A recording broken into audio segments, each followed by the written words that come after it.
order, it's all messed up. You know, as we're sitting here, we're both right-handed to right. Oh, we're not. I might got my left hand up there. That's my left hand. We're sitting here just getting, well, good morning, everybody. Good morning, Diana, Ian. And see, we're trying to figure out what hands we got here. See, when you guys aren't around, we have all kinds of. When you guys aren't around, we may be talking about anything. Bacon. Bacon. Mark just had bacon. He was just telling me. Talking about bacon. How about, well, let me ask Diana, do you guys have, Diana, oh, I got to turn that off. Diana, do you guys have bacon and maple donuts? A couple of times I've been on streams and the mirrored images confuse me. Yeah, they do me too. And I'm supposed to, well, for example, I didn't even put the rest of my flag up today. I have a big blank hole there. Do they have, if you're eating bacon in Canada, do they call it American bacon? If it's round down here, we call that Canadian bacon. But it's round. It's not, it ain't strips like we have down here. Good morning, Carkey. Miss Carol, how are you? How's the children? Let me speak American English so you know what I mean. I'm glad I made Diana laugh this morning. My job here is done. Your job is done. I'm going to show some slides real quick, as I want to do, and we're going to get moving here because Miss Angie has a lot to talk about, and I think it'll be a good show. So let me see if I can do the old slide trick. And bear with me just a moment, because I, like a dum-dum, I didn't get it ready.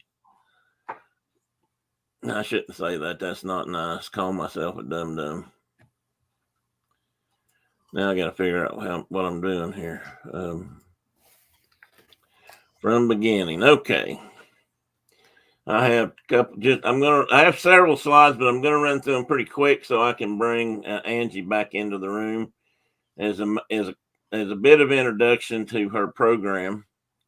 And then we'll be moving right along, everybody. Hi, Brenda Pruitt. Pass out the donuts and coffee. Get the permission slips ready. We're in school today. That's true, Carkey. Did you bring slips? It never hurts to be just prepared ahead of time. What we need to do is just get one slip signed for the whole school year. Did you see what Brenda said, Mark? She had a bowl of tomato soup and peanut butter and jelly sandwich yesterday. Nice. You're not supposed to have jelly, but just peanut butter. It's just tomato soup and peanut butter sandwich. Oh, okay. And then you dip that in the soup. Oh my! I've dipped something in my tomato soup, but I don't think it was that. My mother-in-law, who is in Myrtle Beach, wrote a post. Oh yeah, they were getting hammered yesterday or last night. Ian has passed. A family friend replied that was really confusing to write when you have an Ian in your family. That's true. That's true. That could have given people the wrong impression, Ian. I can certainly see how that might be confusing. Okay, on to the show. Let me share my screen. And here we go. Dun, dun, dun, dun. Kennesaw Mountain Nature Preschool is what we're going to talk about today. Well, we're going to talk about nature schools, forest schools, and other names, and Angie will kind of explain a lot of that, because there's certain different people call it different things. I think some people just call it an outdoor school. I'll let her explain that, because I've been learning, but I'm not as nearly as up to speed as she is. And I'd like you to please consider hitting the like. But I put this in there because I saw a movie somewhere. It said, put this in up for, or a video said, when you put this in up front, it helps.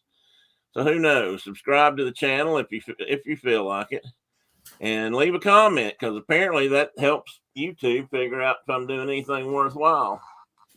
So there you go. There's your homework. And now on with the show. I really like this quote. If a child is to keep alive his inborn sense of wonder, he needs the companionship of at least one adult who can share it, rediscovering with him the joy, excitement, and mystery of the world we live in. And that was by Rachel Carson. And if you don't know who she is, look up the book Silent Spring. Silent Spring. I could the spring, and I couldn't remember the first word. But these are some of Angie's. And I should ask her if Angie, she put Angie in. But these are some of her kids, and they're, as you can see, they're out in the woods in the rain playing in a mud puddle, because that's the kind of thing they do. And here's a few of the key principles that I took off her website for Forest Kindergarten: nature immersion, inquiry-based learning, play-based curriculum, environmental stewardship, place-based education, and she'll explain that better later. She uses the Reggio Emilia inspired. I don't even know how to pronounce that. I'm just going to let that pass. But Reggio Emilia is a. How'd she tell me that? That's a program or a style.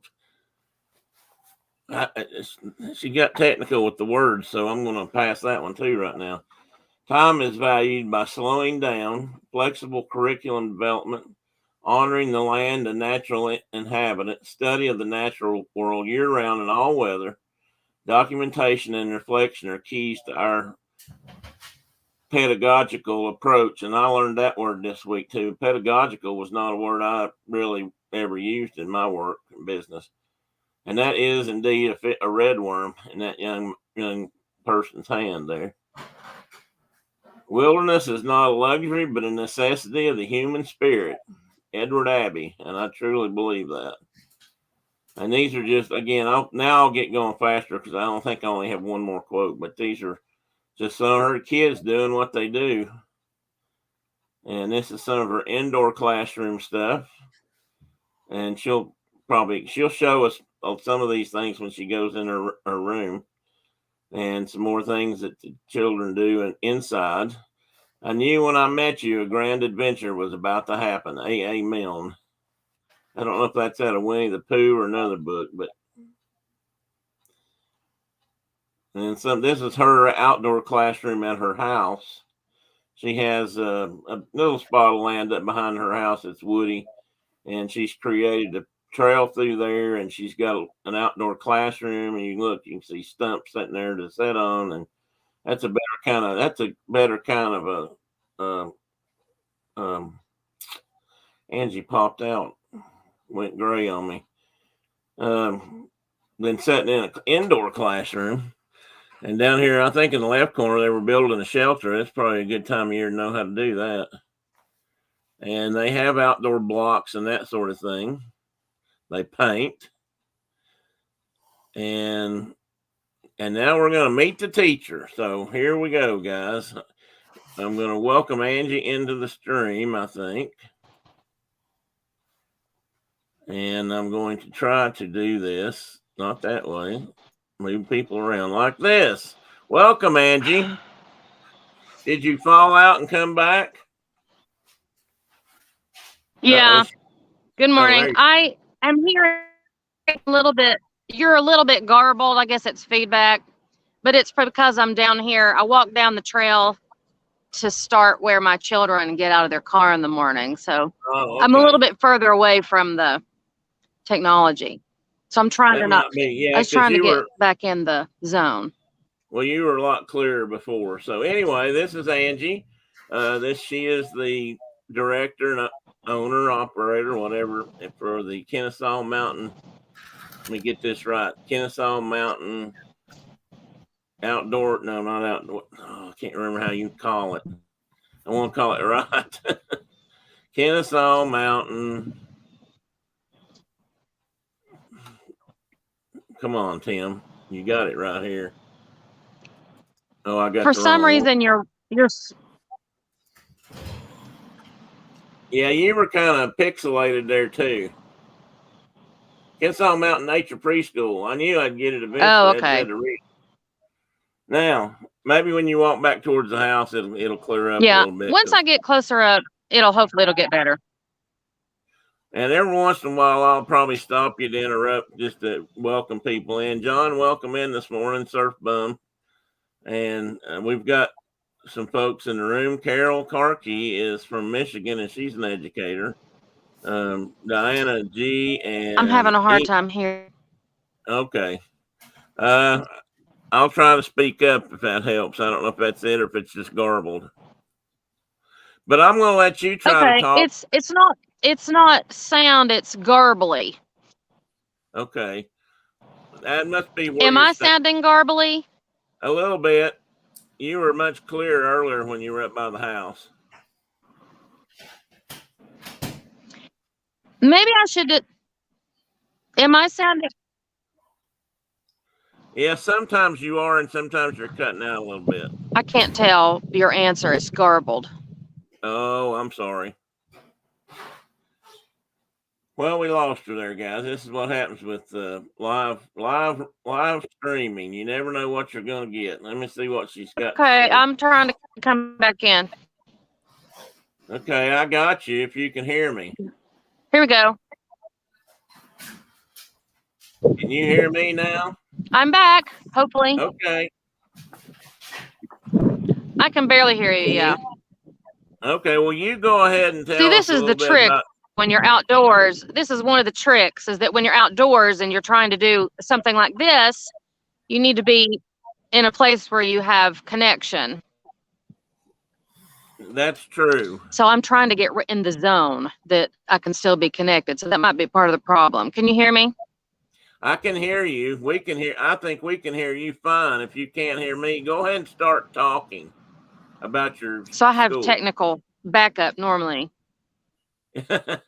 Well, when you get up to the house, you will. Okay. So this morning I wanted to first off say hello to everyone. Thank you for listening, attending, being curious, and all those things. Please excuse the traffic. I'm down here by the road where. Oh, rats. She'll be right back. She's going to get back up closer to the house. Yeah, it says that I need to get closer to the router. Okay, I need to get closer to the router. Go ahead and start walking back if you want to. Okay, so I just wanted to show you that when my children get out of the car in the morning, they get out, the sun is them, and along the trail is the introduction to our Pollinator Garden, where I'm always buying native plants from native plant sales here in Georgia. So like the black-eyed Susans and aster, and I have multiple kinds of mountain mint and latris, and just all kinds of plants here. It's getting a little crazy on the trail, but I'm going to walk up. So there's the road behind me. So this road is like a little road that leads to the mountain. And so it's just a 2-minute drive to the end of my road to get to the mountain. So what I'm going to do, I don't know if I can turn this around. But anyway, here is the door to our indoor space. So before I go in, one thing I want to say is for everyone who is licensed, in which I am, now there's a lot of programs that have different variations of technical legal things that help them to open. Every state is unique. So lots of people want to know, what do I need to do? What's the first thing I need to do? So every state's license is going to be different. However, first step is becoming a business. So, and here in Cobb County, you got to go get your email account, get your bank account, get your business license, and all that stuff official before you get licensed. And if you have 3 or more children, you have to have a license here in the state of Georgia.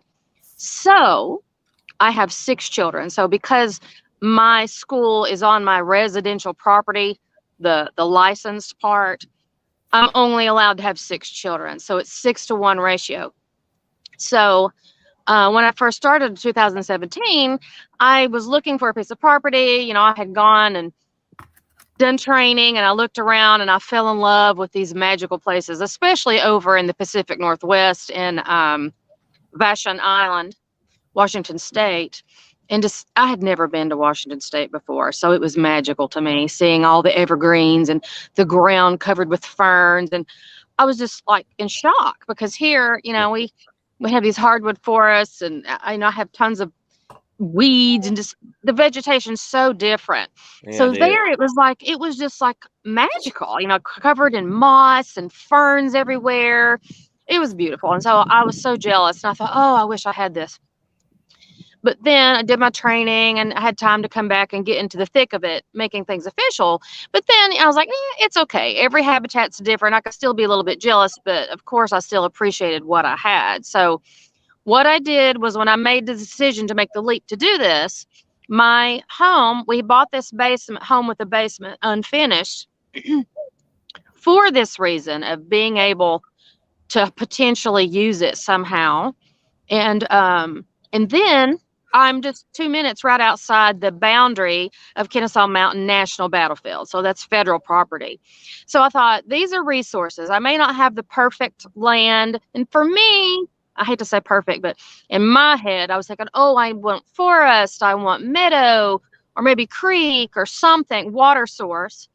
And, but I was like, financially, most people don't have the ability to just go buy the perfect property. So a lot of teachers like myself, when we first start up, we either use the resources we have, or we go and partner with someone else, maybe another nonprofit that does have some habitat. And so even in the UK, where a lot of them call themselves forest schools, sometimes they may have a lot that's allotted to them by the government, and they may not even have a lot of trees. They may have grass, but they work on building that habitat with their students, adding trees and things like that. So for me, having a 3,000 acre national park right next door was huge. And so I knew the mountain really well. I mean, not perfectly, but as a naturalist and a birder, you know, I've hiked all the trails. I knew my way around, and I felt comfortable there. So I thought, this is a resource I can't pass up. And so I think I don't know how many miles of trails, but there's a variation of difficulty in the trails. So I thought, well, this lends to the perfect situation for me having young children, because I can start out with shorter trails that are flat, and gradually through the year work our way up. So anyway, so starting, number one, in order to meet the licensing regulation in the state of Georgia, you have to have an indoor space to go to. So in any program, no matter where they are in the world or whatever they want to call their program, everyone always has a backup plan for their situations, either whether it's an agreement with a local church or some business or other nonprofit, or maybe they have a shelter. I mean, backup could be a wide range of things. It could mean a yurt. It can be a little igloo that you go in after rain. But for me, being in the Southeast, tornado weather, and right now, you know, we're dealing with hurricane winds. It's not bad here, but, you know, heat and heat indexes that are high, and lightning, thunder and lightning. So if it starts thundering, I need to be able to go somewhere. But I plan ahead, so I'm not going to be caught outside in thunder and lightning, hopefully.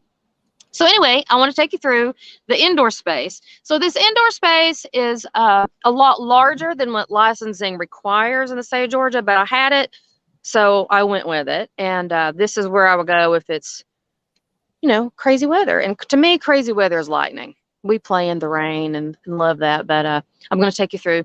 So a minute ago, you were talking about the Reggio Emilia approach. It's a philosophical, it's a philosophy. I want to make that clear. It's not a curriculum. A lot of people don't know that, so I just want to share that one little tidbit. So I'm going to turn around backwards. So this is our mud room. That's a pretty nice mud room, I have to say. I know. I tell people, I laugh about that too. But see, the Reggio approach is so complex. It's something you can't explain in a short amount of time. You, as a teacher, you study that your whole career because it's very complex. But respect for the children, the environment. They talk about how the environment's the third teacher. And so things are nice, organized, neat. So it reads well, it's calming. And let me turn around here. Let me shut the door.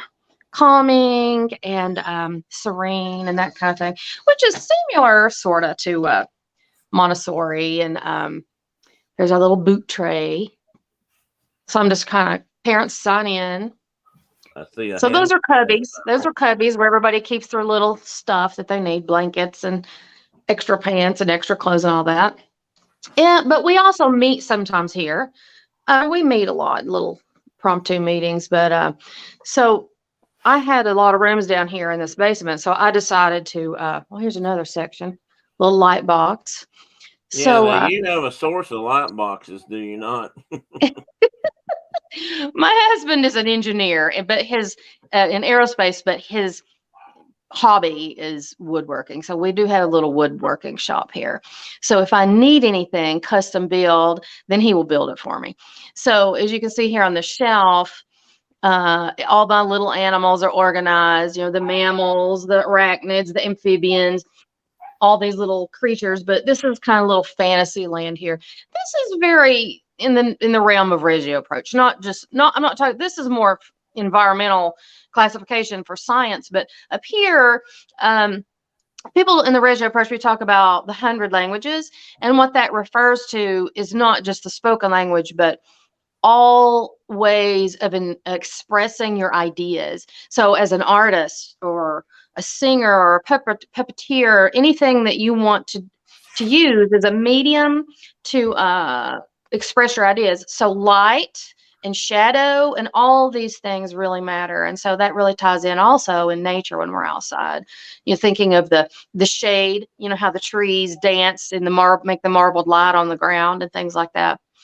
But in the wind, fabrics would be a medium. So I use fabrics outside a lot with the wind. But anyway, this is just one example.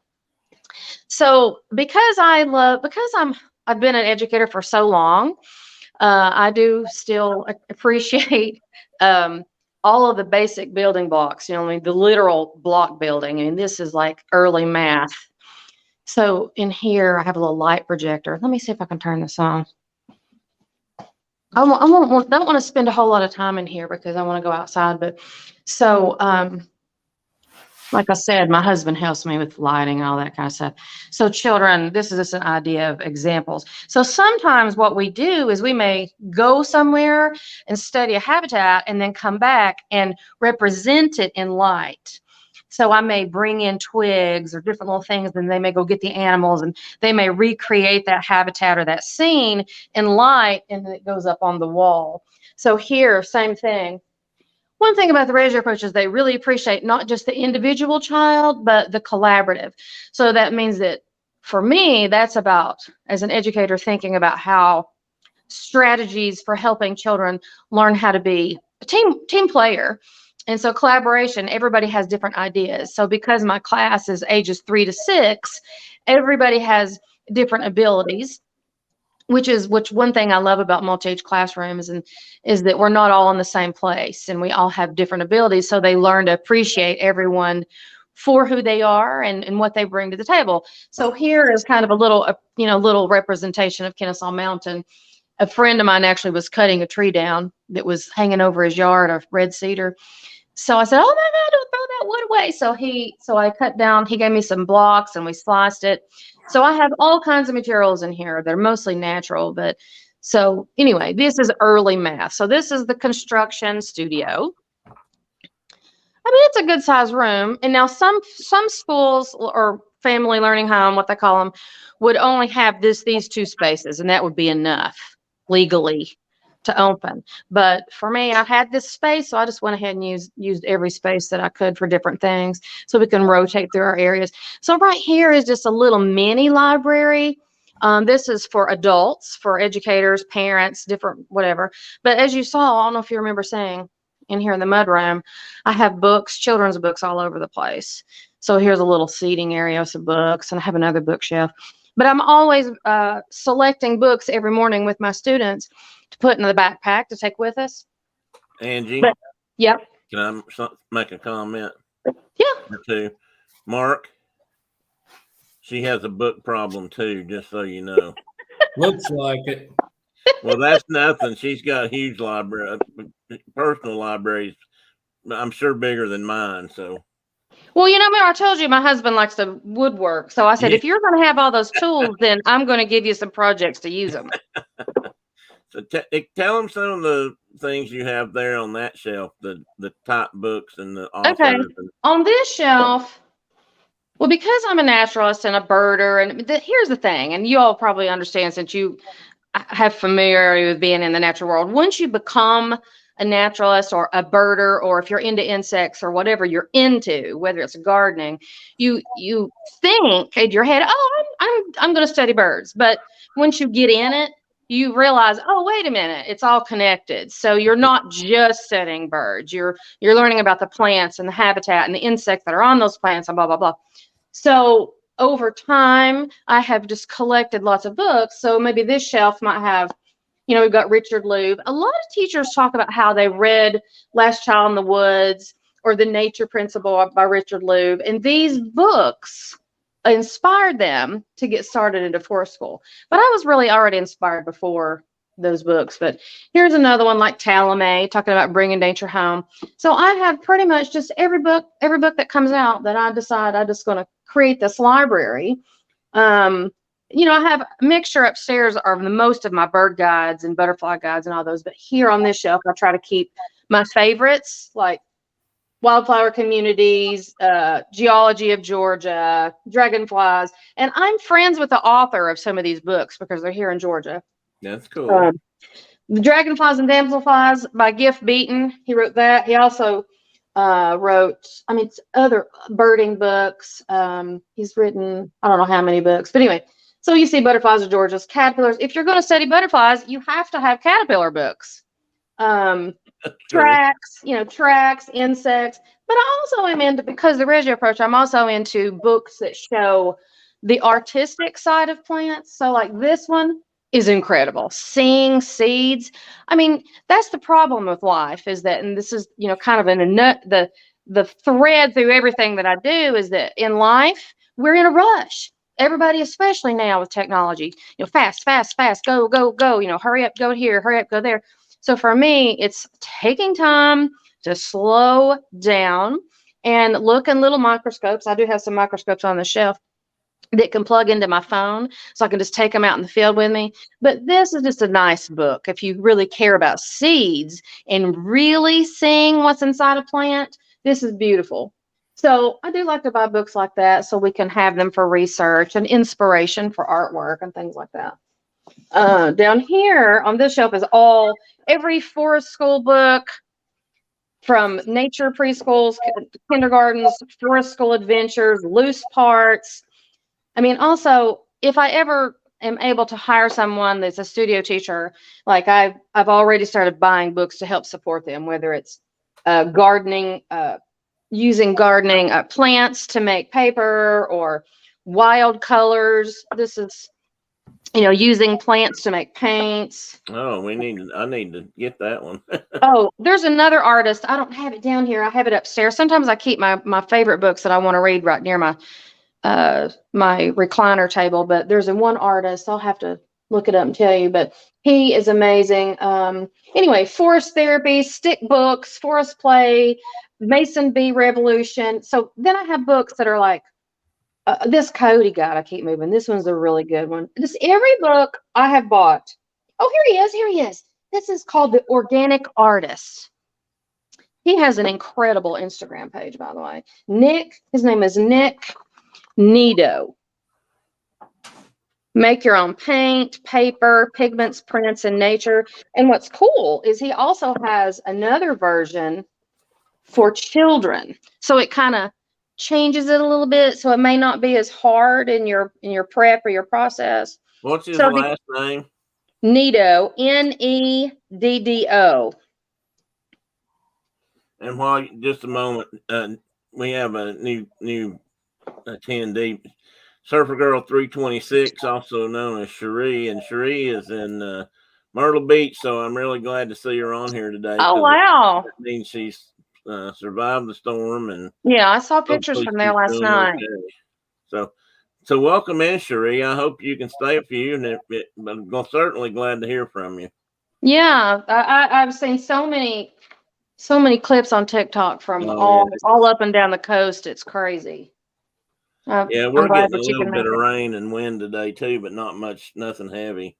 I Outer thought Banks we would get really. more rain and wind here, but we have not had any rain and just a little bit of wind, not much. I saw one radar report, not to get stray too far, but I saw one radar report that didn't really show it getting over to you guys much. It's kind of Yeah. staying further east. So I just thought that we would get more wind and rain because we have in past hurricanes. I guess maybe they were on the other side. yeah, We did actually, Cobb County did close down once because of high winds because it was knocking down lines and things one year.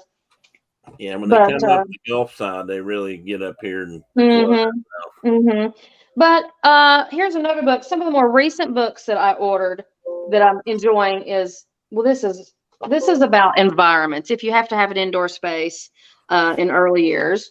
But where is the book? But I think it must be upstairs. But it's about being a green school and being sustainable and all those kinds of things. So all of these books on here, like here's one on foraging with children or foraging with kids. I just have lots of books that I can go to because I don't know everything. I tell people as a naturalist, it can be intimidating at first to put your toe into that world, especially with birding. Oh my goodness. When I first started, I was so intimidated by all the um, amazing birders, but you just have to get over that and jump in and be willing to be a lifelong learner. And so it's that way with everything that I do. So And that's why I have my library.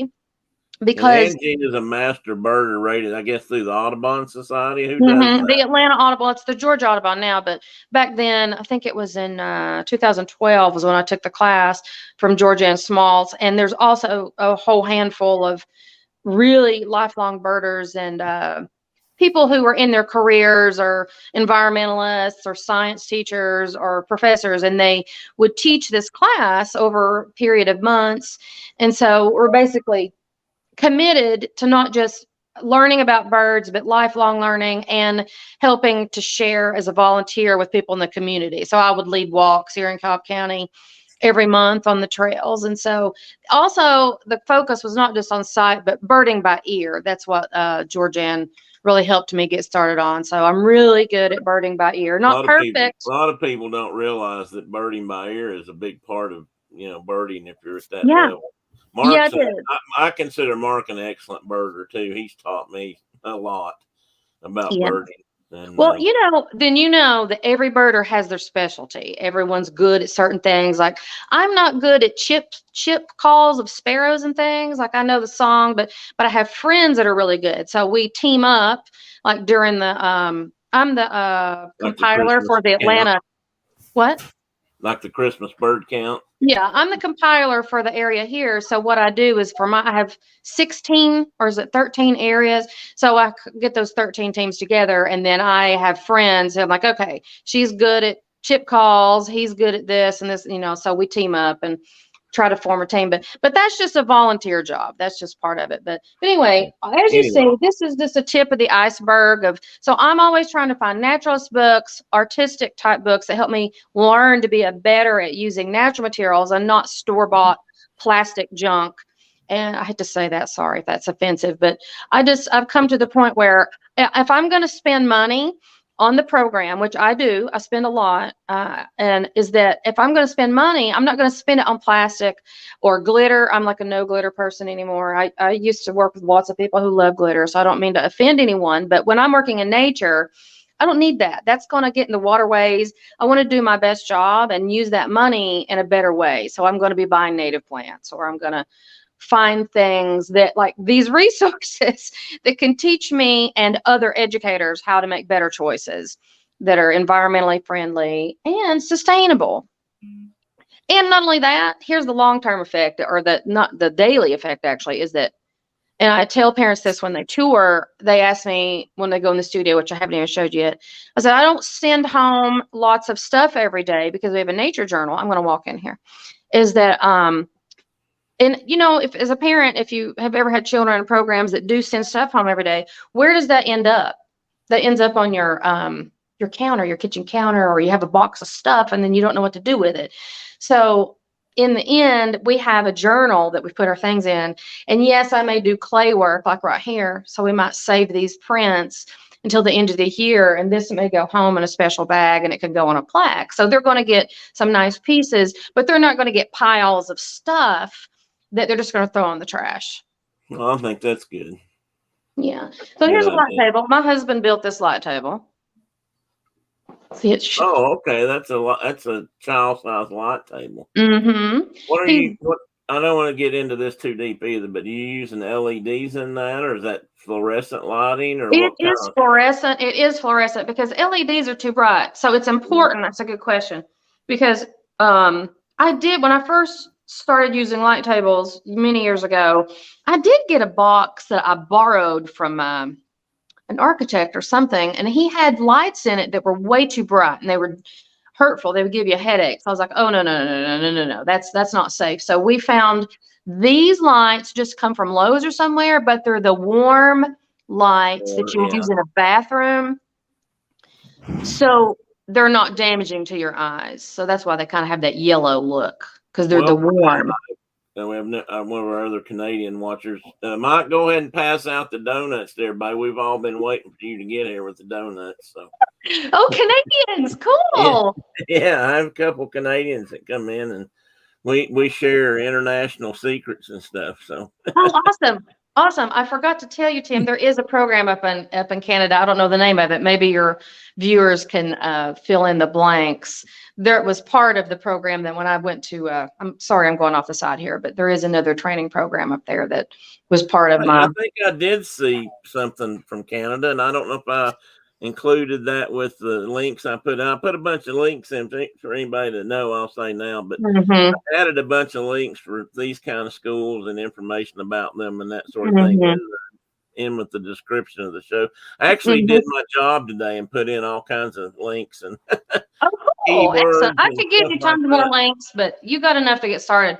So I'm going to try to go through here quickly so I can get outside. But okay, so my studio space is really, there's lots of artistic materials. Like I may store paint over here or writing utensils over here. Yes, these are store-bought, but lots of them are I try to use these, and when they're gone, I'm hoping by the time these are gone, I will have learned to use other things, but they really last a long time. So I just set up different little stations. And see, you can see here, this is our Acorn Cap Collection. So going back to that Nido book, learning how to make paints and stains from pine cones and acorns and things like that. Up in Nuthatch Woods, I have tons of trees with acorns, pignut hickories and things like that. So this room is just a typical room like you may see in a regular school, but it has little sections, little areas. So if we were having lightning or tornado high winds, we could come here. But you really don't spend a lot of time indoors if you can help it, right? No, what happens is they come in the morning, we come in, get ready, because I'm the only teacher, I'm prepping. I want to show you this, this is my little IKEA kitchen. It's just a little prep station. It doesn't look like much, but it functions. It has everything I need, my refrigerator, my prep station. And so they're playing. They come in. We have a process where they sign in, get their hands done, washed, and then they start getting ready, go potty, do their boots and pants, sign in, and then they just kind of, my kitchen is in the middle area of everything, so I can see, we have line of sight, and which is, number one, most important. You always have to be able to see me. I need to be able to see you. So this kitchen is here, and I can be prepping, getting things packed up. And then the children we're like a little, I tell people it's kind of like a little busy little anthill. Everybody has a mission. We're all doing our thing. We're all working together. And then we may go to the studio in here and we may decide what we want to take outside for the day, whether it's yarn for sticks or some extra brushes or whatever. And I also wanted to show you this little basket right here. Oh, here's the book I was telling you. Most of that is children make those decisions, right? Yes, if they, and this is important. This is really important. This is a big piece of the Reggio approach. Now, let me say, a lot of people that study Reggio approach, we're not all the same. We do not, it's not a method. We all have our forte. We all have our passions. We all know what we're good at. And so every school is unique. But for me, because my passion is in nature, I've taken, those are the things, the Reggio approach was, I've been studying that since the 90s. And so there are commonalities in the Reggio approach and forest schools and forest kindergartens, respecting children's ideas, slow down time, more open-ended or open large spaces of time. So we're not rush. So this is the book I was telling you about earlier, Green Teaching, Claire Warden. This is hot off the press. Claire Warden, yes. Really good book. But see, here's another one she wrote. So if you wanted to learn about fire and how to make charcoal and paint with charcoal and things like that, she has a great series of books. But anyway, Mark, when you like to have been taught how to make some of that stuff when you were 4 or 5, can you imagine the hell we would have raised? Pardon me. It would have been dangerous. We would have been so dangerous. There's a lot of children, they make face paint, and it's just, it's really awesome. It's so really. We made fire at 5-year-olds. Well, that's true. I got in trouble a time or two, but I probably didn't do it the way they do it in that book. So Angie, don't mean to interrupt, but it's okay. do you use any of the Project Wild, Project Learning Tree, those? I have training. I do have training in those and all of those, because I started my certification in environmental ed through UGA's college of, is it the Warnell College of Forestry? And all of that here in Georgia, I don't know now, but say 3 or 4 years ago, maybe 5 years ago, Georgia's environmental ed program was one of the only that was accredited. And so all of those that you're talking about, Project Wild, Project Wet, Project Learning Tree, all of those are wrapped up in that. But right. They have all, I have all those books on my bookshelf upstairs, all of them. But they have a special version, another version. It's actually in my office. Let me show it to you now that you're asking me. If, for instance, if somebody wasn't, because I'm Reggio inspired, we don't have a curriculum that's set. I write their curriculum. But if there was a teacher, for instance, who didn't know how to write curriculum and that was new to them and they were like a new teacher, then these things like, did you say Growing Up Wild? Well, I said Learning Tree and Project Wild. So this one, Growing Up Wild with 3 to 7, this would be a perfect beginning for someone, because it has all kinds of great, more age appropriate environmental ed things. I just go into there sometimes if I want to learn new songs, or it gives me ideas. But let me, now that you opened up this can of worms, let me say, is that sorry. There's so many cans of worms. There's so much to talk about. I have to control myself. But is that because I do have this respect for environmental ed and the natural world, when I was telling Tim, this is amazing, that when I went to do my training, I was the only educator. Most people were administrators. Like, I remember there was people that worked at the aquarium. There's just all across all kinds of fields were there, but I was the only one there that was a true, like, in the field practicing educator at the time. And so a lot of people didn't know how to write lesson plans, or they're like, ooh, lesson plans, what are those? And so those kinds of books were really good for some of those new teachers.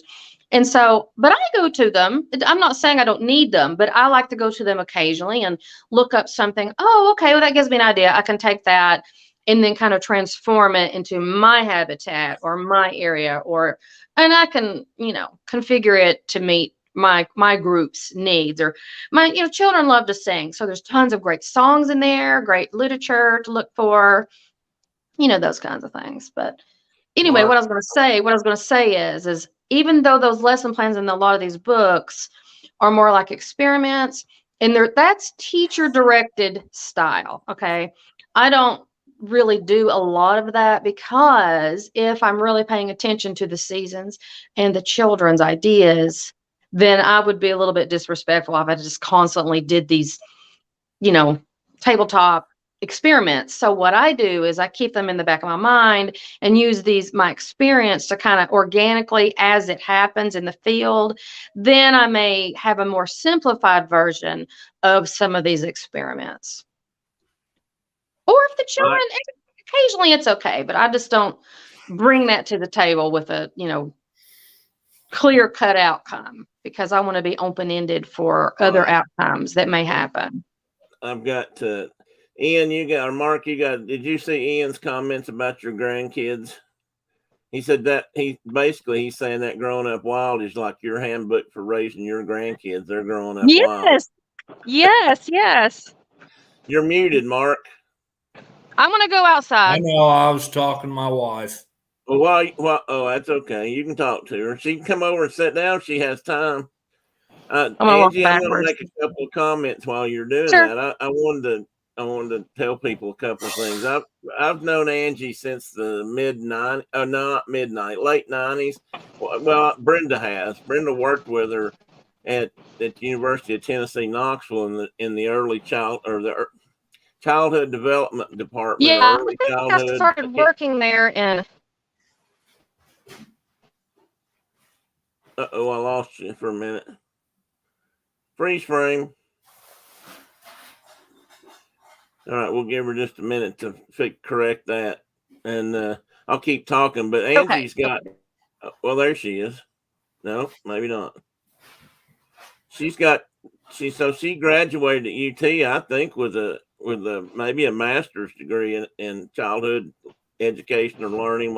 And then you've gone on to get other degrees, like your environmental ed stuff. Went to Georgia to do that. And okay, well, let me clarify. She's a learner. Let me just put it that way. She's lifelong learning. So let me clarify, because that's important. Is that my first degree was in English and political science. I thought I was going to go to law school, but I was interested. Okay, there's a difference in being interested in something and being passionate about something, okay? That's true. Very true. Yeah, so I was interested in law. So yes, I went into that when I was young, and I hadn't really figured it out. But while I was working and going to school to get my degree in English and political science, I was working in a program that had young children, and that's when I fell in love with working with young children. So then I wanted to work at the lab school. Took me 10 years to get that job. Oh my God. And that was like heaven for me, because I could learn with the best of the best there and be close to the professors. And when I say the best of the best, I mean there in Tennessee. That's the flagship university in Tennessee. So I was thrilled. It was like my life, I knew my life was set to get to go work there. So it was fabulous. And but while I was there, they're like, no, you can't have this certain job. You need to get the degree. And so I said, okay. And at that time, they had the College of Human Ecology, which doesn't exist anymore. Right. So my second degree was in a BS in human ecology, but the focus was in early child development. So at the time, human ecology was separate from in elementary ed. It was a totally different college. So, but now they're combined. But anyway, I had the great fortune to be mentored by Mary J. Moran. And it was just, I tell people it was just the stars, whatever, the moon made it happen that our paths crossed. And even when I graduated from there and moved down here after I got married and moved here for my husband's job, she's always been my mentor, always been there for me to listen. She's on my board for my school now, even though she's retired now. And in Tennessee still, right? Yeah. Doesn't she still live up here? Yeah, I thought so. I think she's been good. I don't know her. I don't know if I've ever met her, but I know Brenda's talked about her a lot. She's an incredible human being. I don't know any. I tell you, I've gone across the U.S. and done talks with her before, and everywhere we go, there's always educators that come running up, and I mean, they're in tears. They love her. They hug her, because she's just has a huge heart for educators and very supportive and respectful. She knows her stuff, and she's a researcher. So because I'm a documenter, we work well as a team when we want to do a talk, like whether it's depending on whatever it is, we work well together. She's a great collaborator and supporter of the educators. Okay, now I'll let you go again. Take off there. So this is my backyard. It doesn't look like much, I know, but when I moved here, my children were early teenage age, so I didn't really need a whole lot of space for them. And but I moved to this area specifically because of Kennesaw Mountain. Okay, that's important to note because Kennesaw Mountain is in a flyway zone. You know, it's a great migration, and people drive here for, I don't know, people come from other states to come birding here sometimes, especially for warblers and whatnot. But so I moved here because of the habitat for the birding and because I wanted to be able to just sit in my backyard and see a cerulean warbler. Why would I need to climb the mountain?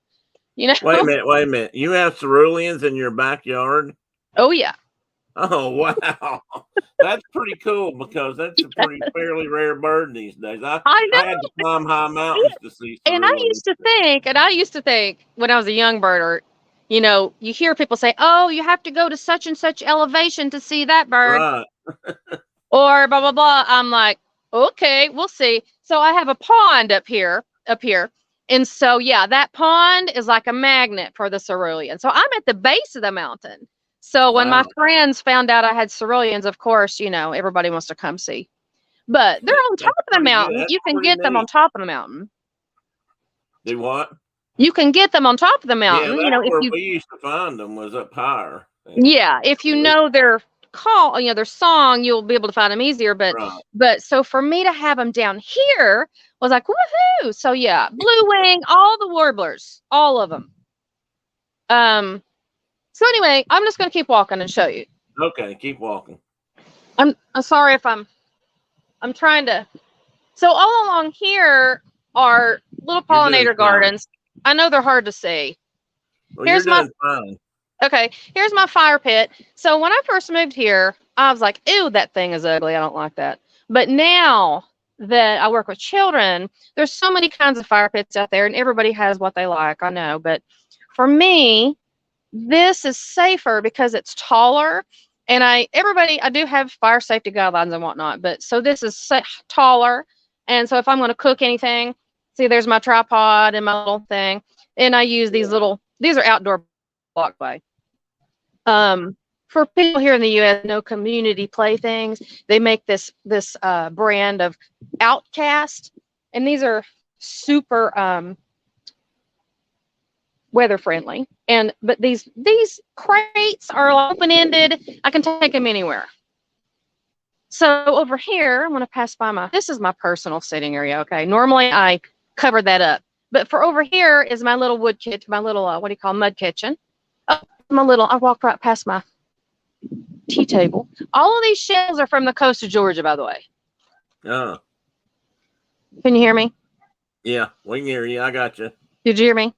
Okay. Yeah. Yeah. So all those are from the coast of Georgia. So in the beginning of the year.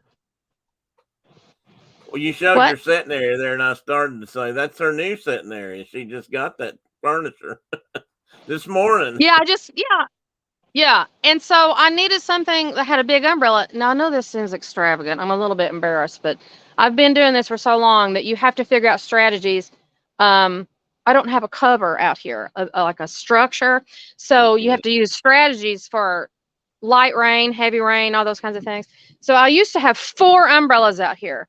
And I was so sick of it. So I asked my husband if we could get one of these mega umbrellas, and so I can rotate it over here to my picnic table where we eat lunch, or I can rotate it over into this furniture. I keep this furniture covered up when the children are here, but if I'm having a meeting with families, we come out here and sit.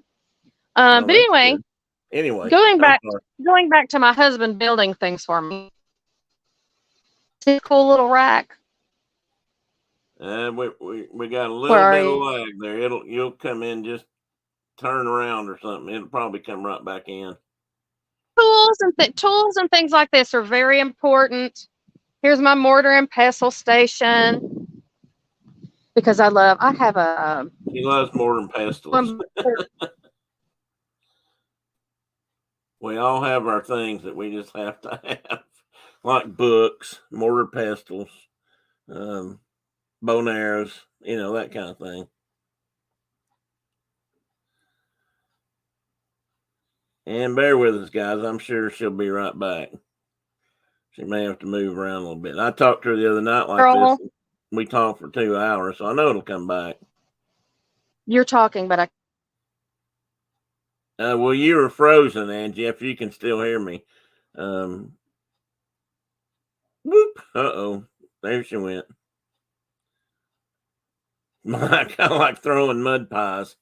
As long as they don't get on your donuts, Mike. Thank you, Carol, for posting the links. I really appreciate that. And there are links in the description, guys. If you read down, there's several other things in there, like places where she deals with to do It says school supplies. There you are. Okay. So could you hear me talking? No, we lost you there for a couple of minutes. All right. It was weird because I'm standing right beside the router. Anyway, I just want to show you this little tent. And this is one thing that, a lot of teachers are interested in is, that's one of the first questions. And I know a lot of schools use compost potties, but we decided we didn't want a compost potty. And I saw this. I don't remember what school, so I apologize for that, but probably on Instagram somewhere. There's so many nature-based schools on Instagram and TikTok. Well, actually not TikTok, but mostly on Instagram. But anyway, I saw this in another school. So what I did was I found this tent that was big enough for me, and it came with a little organizational rack, so I could put a little potty in here. Yeah. I don't know if you can see it. It's plastic, I know, but that makes it easier for me to clean. And I did this during COVID. Okay, so take that into consideration. All right. So that's why the compost potty didn't really set perfectly well with me during COVID. So yeah, and just for everybody's knowledge, and she may have said this and we didn't hear, but I mean, this when you're dealing with teaching small children and stuff, potties, places for them to go to the bathroom, that's all important and required things. Yeah. And I didn't want to be running back and forth inside. So every program that's outdoors, everyone has to have a strategy. Everyone has they know what they like best. And so this is right beside the little mud kitchen. So anyway, I have these bags that are super duper, what do you call it? Decompose really fast. It's called Green Elephant. Oh, okay. And they just go down in there, and I use kitty litter. Now I know that may sound strange, but I was using kitty litter. I've been doing this for a while. But it's in the context of a potty, and the children don't think anything of it. I don't even tell them it's kitty litter. I just put it in there, and there's other things you can use. But that seems to work best, and it's affordable. And then I can just take out the bag, clean it real quick, and done. And then I zip it up at night so we don't have any raccoons or possums in here. Yeah, because I get them every night. Oh, I'm sure you do. Yeah, they try to get on this that bird feeder right there. I hear this mega baffle every single night. I can hear it. But anyway, I'm going to go up. I put some of those on. They're about like a chime or a bell. Or yeah, it sounds like a chime at night. So I'm going to go up. So these steps right here, they're not fancy steps, but Brian built them for me. They're stones from the forest here at the mountain. So I'm going to go up this little trail here and show you. So this is where we go. And one thing I tell people is that parents lots of times ask me, what kind of schedule do you have?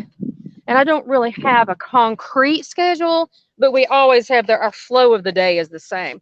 But one thing that I think is interesting that I've learned this year that my students are really good at is they follow the sun, and they do that with me. So down here in the mud kitchen area, I used to have shade, but next door, this lot got destroyed, unfortunately. So I don't have any shade down there. So we know when to move according to when the sun moves. So we come up here to be cooler. I mean, that's not the only reason we come up here, but I'm just saying. So that's interesting, and I think a great thing that the kids are already thinking that way. Yeah, so they're paying attention, and that helps me feel confident that they're slowing down, they're paying attention, they're using their senses. It's your perceptual awareness, is knowing what's your personal awareness and all those things. But anyway, here's my little pond. Now, I had this pond before the school because I was a birder. Yeah, okay. And then I have to have, well, actually, the fountain's not going, but the waterfall's going. I did this for the birds, but licensing made me put a 4-foot fence around it. Yeah. That's too bad. Do you ever let the kids go in there and do anything yeah. under supervision? Okay. Oh, yeah. We're allowed to go in. But if anything I do that not requires, but has a little bit of risk, we always have guidelines. We have a meeting, talk about it, remind them.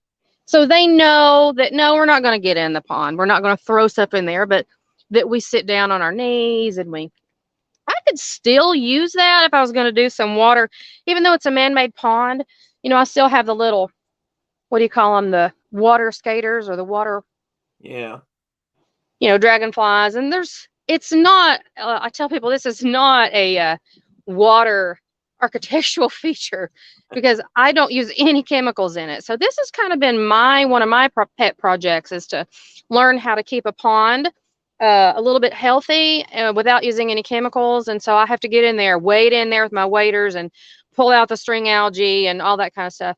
But yeah, we're allowed. Licensing does allow me to go in there. I just have to have this fence around it. If it's over so many inches, that's a licensing regulation.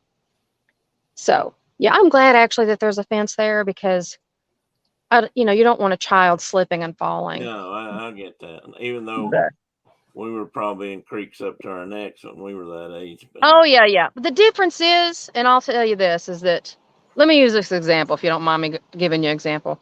No, I have all these, safety guidelines and licensing rules and gear that we wear for different things and neoprene boots in the winter and our wool socks. Some people may think, oh my God, that's overkill. I did that when I was a child and I didn't use it. And I totally get it and I agree sometimes. But the difference is one time, let me tell you, we went to this creek at the mountain and we had all our gear on. And this was a pretty wide creek. We had hiked there for a mile and this is a low water creek and it does get to about 3 or 4 feet, 6 feet in certain areas. And I put my little yellow rope out for boundaries, which is protocol to show children, where it gets deep. And I stake it and I carry a bucket with me because when we first get there, it's public land. And so the children sit down and it has like a lot of stones in the bed and some sand. So they're playing in the stones on the edge while I'm doing the boundaries. And I have a bucket. And so I ask them, if you see any glass or trash or like metal, don't pick it up, tell me, and I will get it. So I put it in the bucket and then I bring it back with me. And not just to take care of the creek, but to show the parents. This is why we wear boots in the creek. Because, and just that very day, I was there with my students and we're all geared up. And then this huge homeschool family or group comes by and there might have been 12 or 15 children and they were a little bit older and they were just jumping in the creek and they were barefoot and they were having a great time. And I felt terrible. This was several years ago. And now I don't feel terrible. But back then I felt guilty. Like, oh my gosh, my students maybe they're not having as much fun because they have all this gear on, but then I got to thinking, wait a minute. The reality is that was a homeschool group and their parents are there. For me, I'm a business and I'm a school and I'm responsible for all those children. So it's a different scenario than, you going off on your own with your parent or with or without your parent.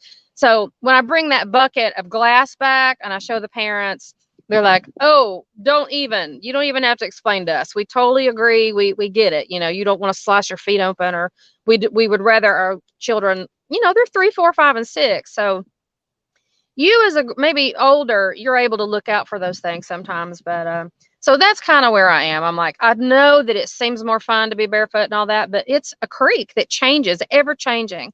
And there's always glass shards and stuff like that. And so I make sure to scout if I can. I can't find everything, but I'm always there. I'm always eagle eyes looking. And so that's why they wear neoprene boots and things like that to help protect their feet when they're out there. But anyway. Well, it makes sense. Yeah. Because when you're responsible for children and you have to take responsible choices. So this is the little trail in Nuthatch Woods.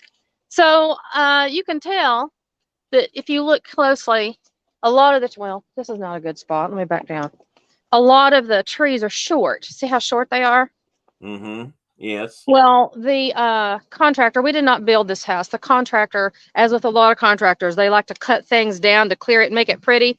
Well, this up here, the entire understory was destroyed.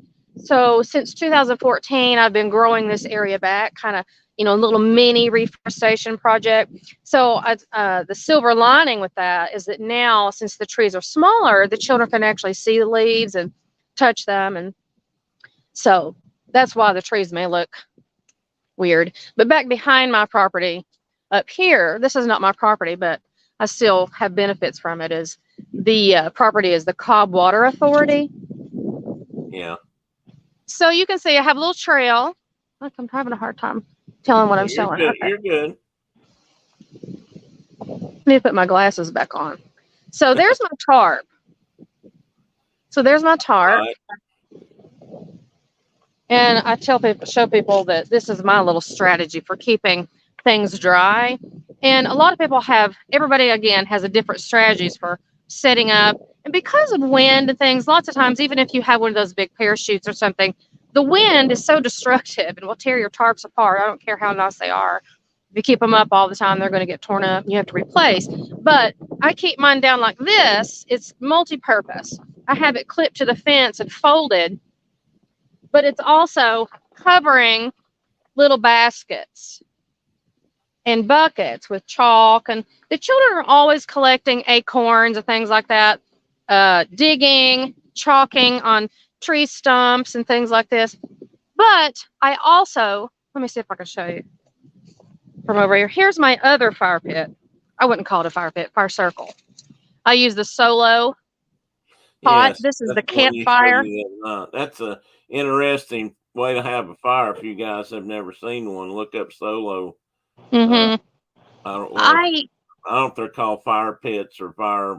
Well, the bigger ones like the Yukon, and the big ones, people call them like their fire pit. But this one, this is the campfire, and it's very small. And if you just cram this sucker full of little sticks, my students go around, of course, if they're dry, cram that full, and then I always use my flint to start the fire. I don't ever use a lighter, like a regular lighter. Up on that, turn your mic on. You're muted.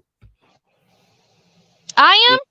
No, you're good. He was. I wanted to. Did you hear what she said? She always starts her fire with flint. Mm-hmm. That's right. Now I do cheat a little bit. Or okay, a bow drill.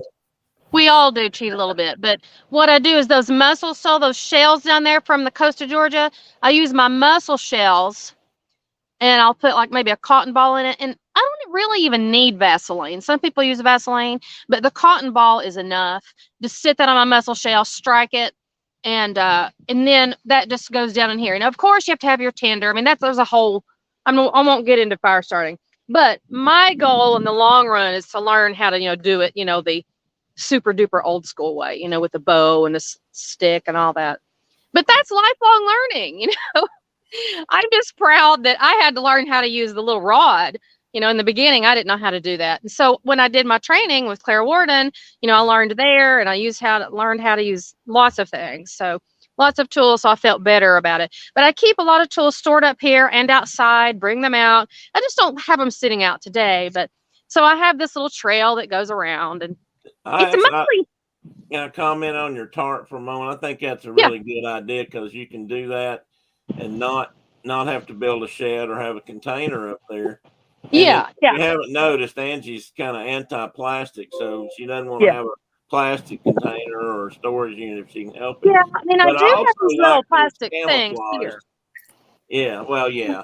That's so you can't see it. Well, I'm on a hill. I like that because it doesn't stand out, and it blends in better. Yeah, I am in a residential area. I mean, this is not a neighborhood, but it is a through road to the mountain. So if you're on the road, you can see up here. So I have all these camouflage things, so it doesn't bother my neighbors, and just kind of blends in. It feels more naturey. Everybody has what they like, but personally, I like to have everything nature colors, brown and black and those kinds of things. Plus, I just like how it blends in. But yeah, this works really well. And I just flip it up. Now, I do clip it with carabiners to the fence. So, but I'm always, looking at thrift shops for these little bitty baskets. This is like the most important thing up here. I mean, no matter, and teachers will probably agree that no matter, you can have the best plans. You think you have got it written. It's perfect, fabulous. You got all your materials collected. And you just think, oh, great, we're going to do this. The children could be absolutely zero interest in that. And all they want to do is play in the dirt, play with a stick, get the little basket, collect the acorns. Like right now, it's the green acorn season.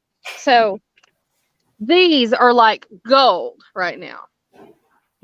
So everyone's collecting the green acorns. These, and my new students are learning about pignut hickories.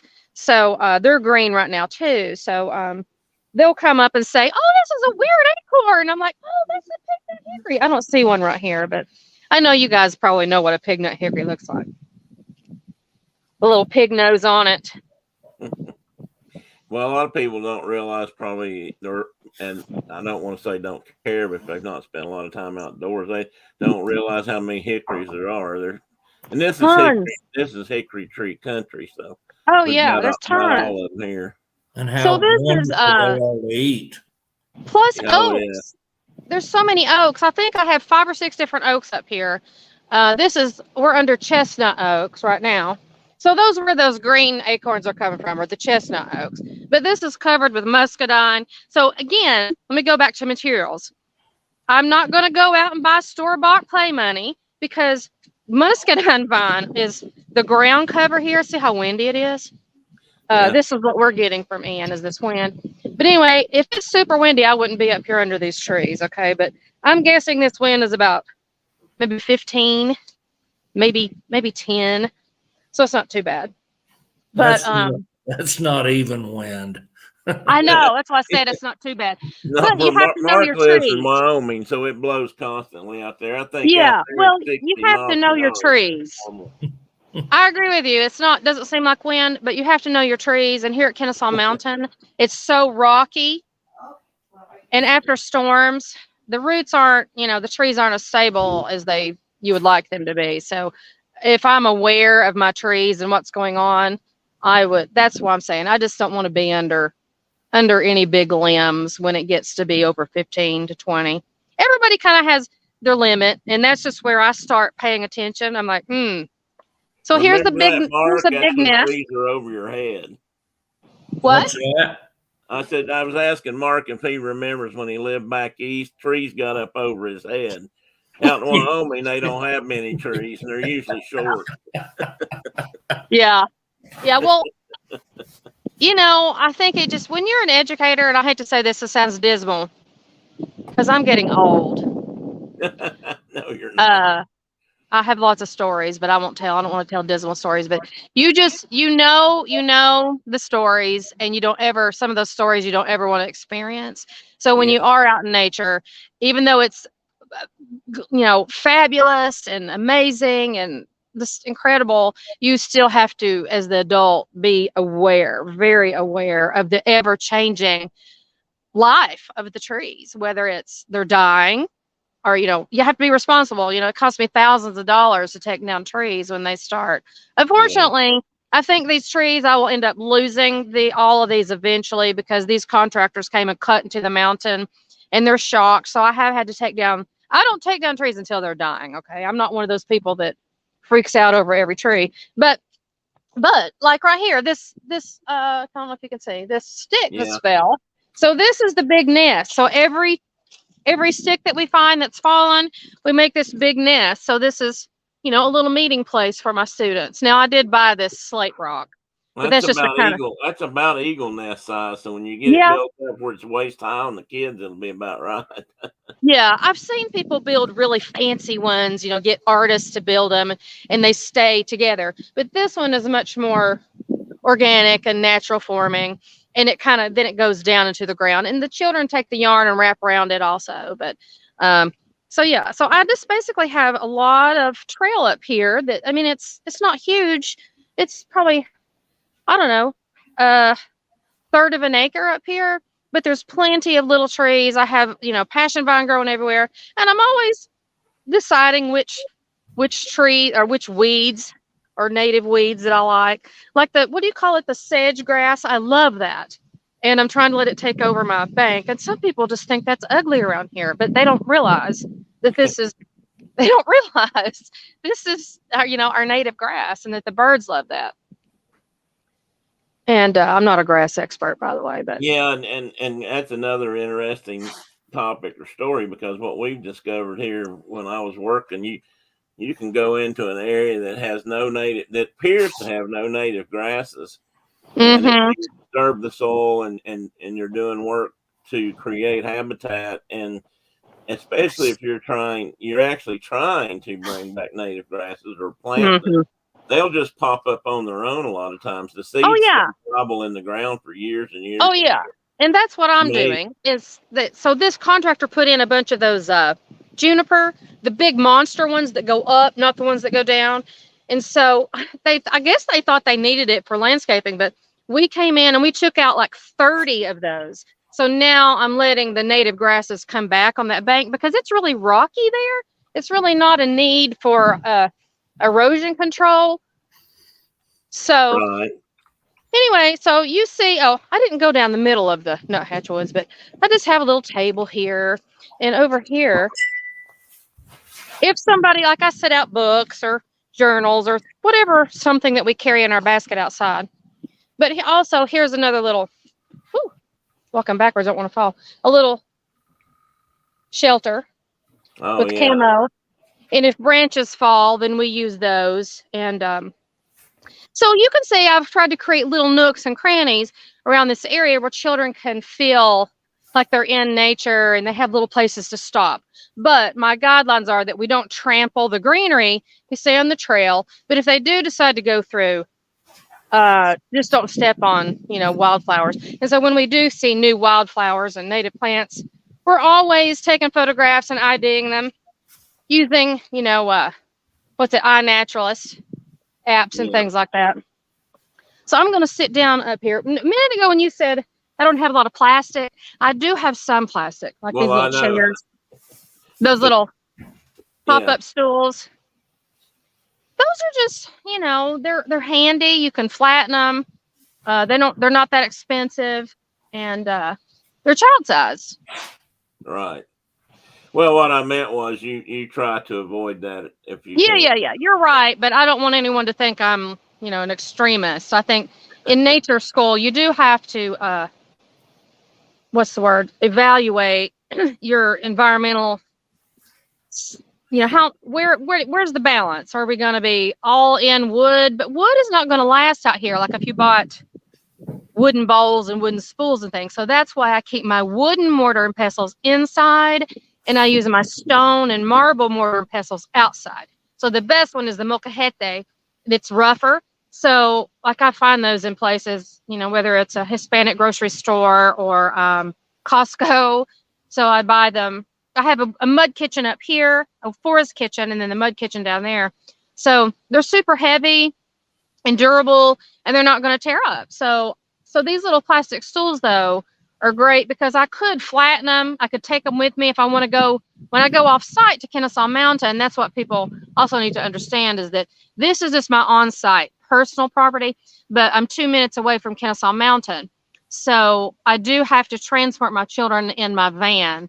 So we just drive there, and I plan which trail we're going to go to. We plan ahead with the children and the parents, so the parents know where I'm going to be exactly, which trail and all that.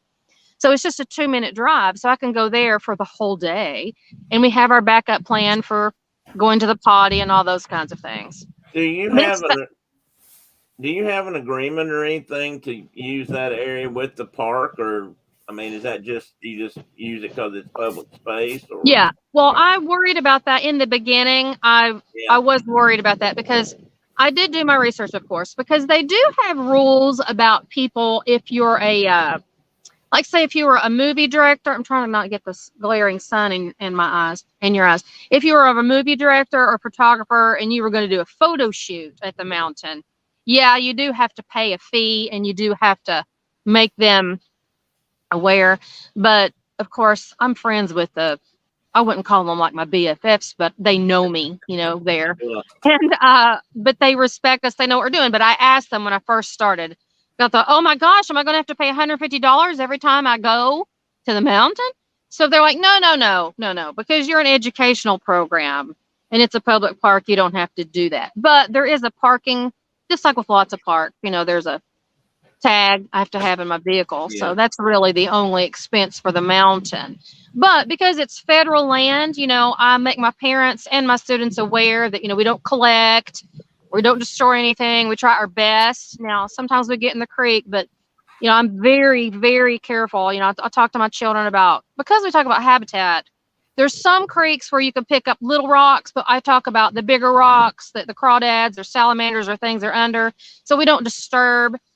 We don't make little stone, what do you call them, dams and things like that. Yeah, we don't make towers or anything like that. I know a lot of people do that, and they think it's, artistic. I mean, I guess. All the stuff we did, Mark, when we were kids. Yeah, but because this is federal land. We did a lot of rock flipping, but when I was growing up, the creek down that I played in all the time when I was at my cousin's, we every summer, we had to move rocks around to try to get a little bit more deeper water for a swimming hole. Because it never got very deep, but I think about that as an environmental person, and when I was doing that, for a living, I think about all the things we did as kids and think, wow, we probably shouldn't have been doing that.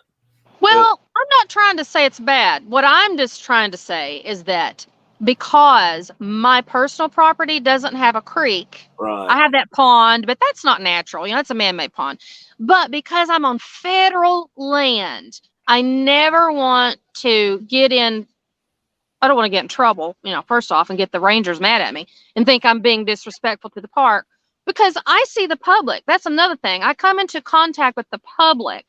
And so we're trying to be responsible. And this goes back to the raise your approach. One of my things and my mission is to raise the image of the child, because here in the U.S., compared to other countries, I hate to say it, and some people will disagree with me, but if they haven't been to Reggio Emilia, Italy, and they haven't studied that approach, we tend to put little children down and think they're not capable, or they have bad behavior, that they're all bad or whatever.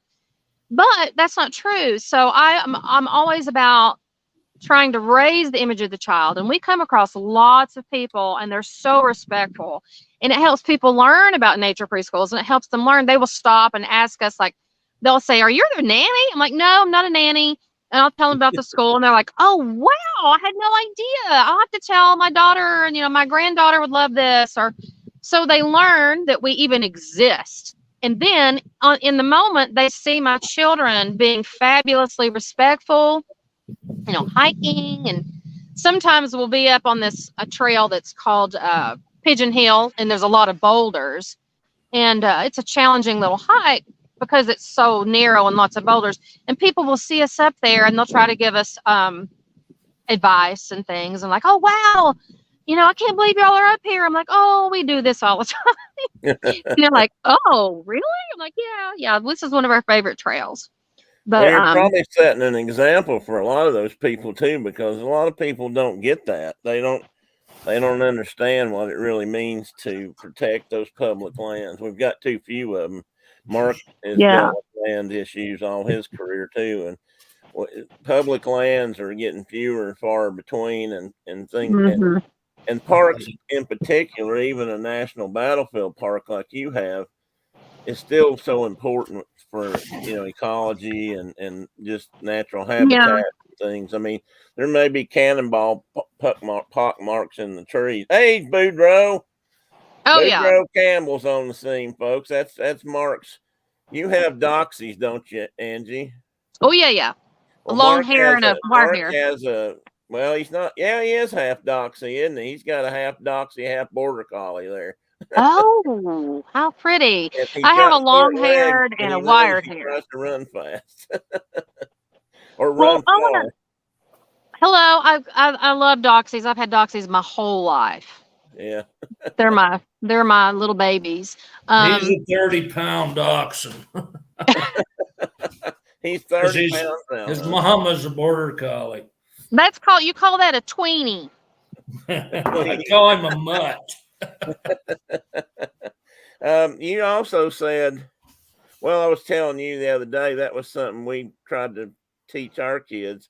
When they were younger, we spent a lot of time in the national park here, the Great Smoky Mountains National Park. And, that was one of the things that Brenda and I both would try to remind the kids, if they wanted to pick a flower or pull plants up or, do something like that. Yeah.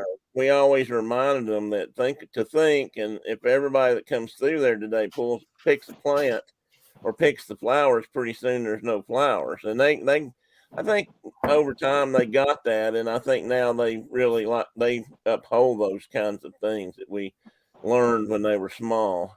Yeah, let me share that example from people who, if they've ever studied here in the U.S., some of the other schools. So one of the places I did my first training was at Cedar Song in Washington State. And that's one thing that, I already cared about, not like what you're talking about, not picking the natives and whatnot.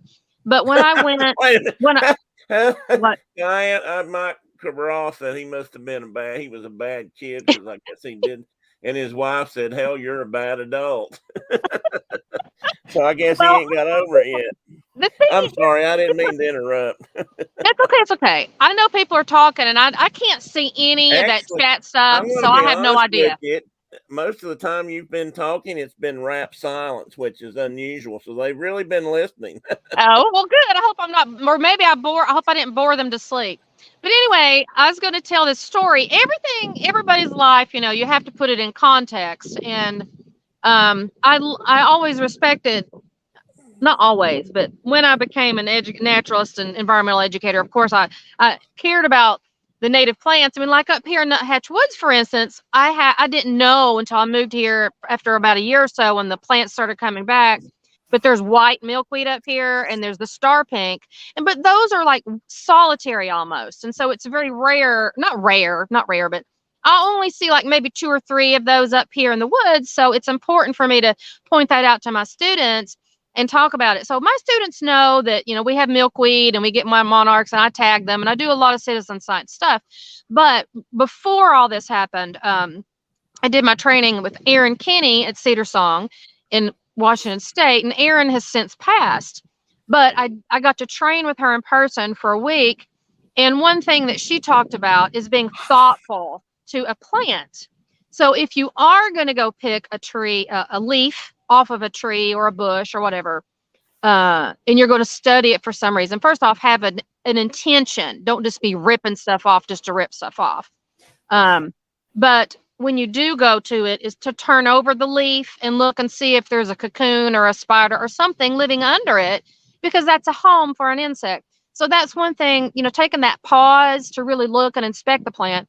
Plus, if you're going to make a tea or whatever from that leaf or whatever, instead of stripping a whole branch, maybe going and getting one leaf from different branches. So that's kind of slowing down and thinking about it. Some people may not find that. It depends on your context. It depends on how abundant your plants are.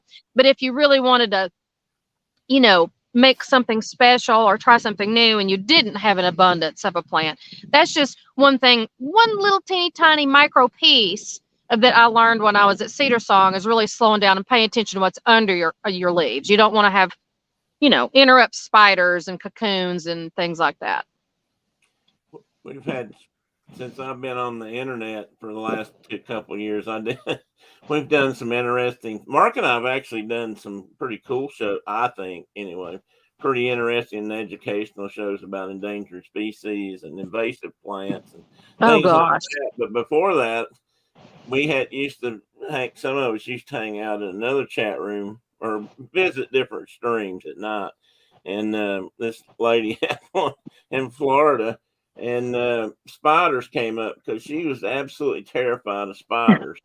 Jump up on the table, kind of terrified, or run. Oh, yeah. Oh. So we had a mock trial one night for spiders. she was the lawyer against the spiders, and I was for spiders. And everybody voted on spiders at the end of the show, and spiders actually won. And so they get, it was a good thing. But anyway, so speaking of spiders, I have two things to say. I have found what is it? I can't think. My brain. The Black Widow. I have found Black Widow here, but in not Hatch Woods, but I know what they like in terms of their habitat. And so if I've lifted a rock, they like to be down in crevices like that. So I don't worry about it unless I'm over there messing around with rocks and stuff for the most part. But jumping to another topic of spiders, here in North Georgia, there's a big, there's actually a research. I can't remember if it's through UGA or who it's through, but they're wanting to gather data right now on the Joro spider because they're everywhere. And I did find one right above my mud kitchen last week. And I was like, oh man, I was like, yeah, I don't have any here. And as soon as I said that, I had one. Do you all have those up there yet? I don't know. Where are they from? Asia? Asian. Yeah, that's what I thought. I don't know if we do or not. I'd have to East Asian. People get them mixed up with the riding, and that's the thing, is they're trying to educate people to understand, don't be killing, the riding spiders. There's a couple of 2 or 3 native ones, and I love those. I love those. And when they come to the garden, we're like, oh, yay. And so I'll point them out to my students, and we know to not mess with them and just to check the web every day. And I really like to take photographs of spider webs. So, and take videos of them if I can. And when we're out at the mountain, but so I try to help people with that fear. And that means I have to control my own fear. I'm really not afraid of spiders. I'm more afraid of chiggers and tree limbs. I'm really not afraid of snakes either, because I know that even though we have six here to watch out for, I know that they can feel the vibrations in the feet, and they're skittering around. And but you would be surprised. This is one thing that irritates me, is that it's, I guess, a pet peeve of a teacher, is that when I go to the mountain or anywhere, and even as a birder, when I first became a master birder, as a woman, I don't know if this happens to men or not, but I would go out and people will tell me in front of my children, oh, you better watch out. There's a copperhead right over here. This woman stopped me. And literally last year, it was in the spring. And I know that snakes like to bask in the sun. And he says to me, and he stops me, we're at the creek. And I always go through before my children get, and I try my best to do a little snake survey. Of course, it doesn't mean I'm going to be 100%, but because they're camouflaged so well. But anyway, I am in the creek with them at all times. Okay. And so I'm eagle eyes, but I'm not freaking out and jumping up and down, screaming and, causing trauma and worry for the children. That's just me being on alert. And so anyway, this man walks by and he says, oh, I just have to tell you, you might want to be aware. I found 2 copperheads right here in the trail last year. Last year. And I bet they weren't. He was down by the creek. I bet they were water snakes. Or they were water snakes. Yes, the water snakes. And it's unbelievable how many water snakes get killed in this state. I know, it's crazy. And so when people tell me that, I'm just like, oh, thank you. Yeah. And so it's like it's unnecessary. Your kids to do.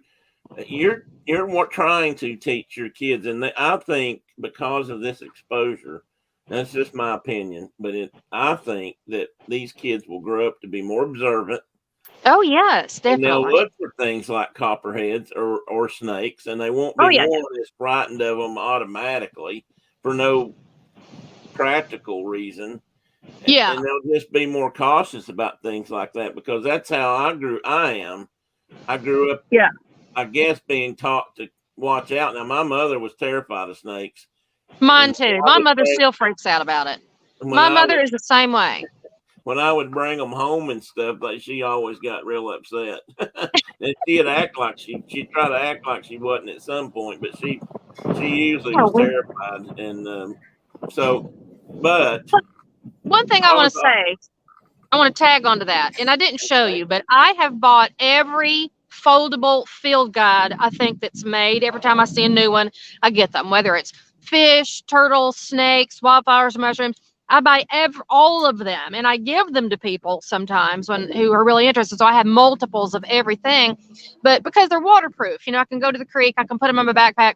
I have a basket that's just right on that shelf. I can just grab them out. I can even send my students over to go over there and get the mushroom ones, and they get that. Let's take that with us if we're going to go on a mushroom hunt. But we always have our snake IDs in our backpack and that kind of thing.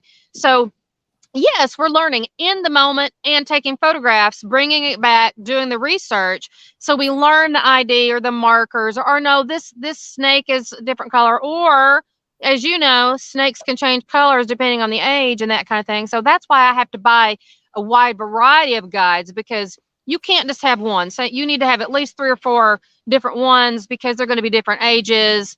And different authors use different photographs. So that's why I have a wide variety. But another thing I want to say, and I told you this before we did the show, this is one thing I am proud of, and I do, and I'm sure this happens in all nature-based programs at different various reasons or different settings, is that the things that my students are learning are new, not just to them, but their families for the most part. Now, there's some that know a little bit about nature, but sometimes because I'm in this area around Atlanta, there's people that move into the area from different regions or different countries. Like I had a family come in to tour from Germany a couple weeks ago. I've had people come from South America and Canada and other countries. But so they're new to the area and they have never been to Kennesaw Mountain. Okay. So they don't, but they're looking for a home. And so what happens is that their children become the experts or the new information for the family. They become the guide. So on the weekends, they plan a trip. I'll say, oh, you should go to such and such, Noses Creek, or you should go to Pigeon Hill. And I have talked to the children about why, even though it's a battlefield, I can talk about a little bit of the natural history of the land, like why that's called Pigeon Hill. And that used to be a roost for pigeons. Passenger pigeons. Yeah, it used to be a big roost up there. And for the pigeons. And so anyway, so the children take their parents on the weekend and guide them, because as you go, you got to make a left or a right or up, because there's lots of forks in the trail. And so for the so when the parents come back and they report to me, guess what? They took us to Noses Creek. It was so fabulous. Now I know, and I can't believe they they're so proud of their children.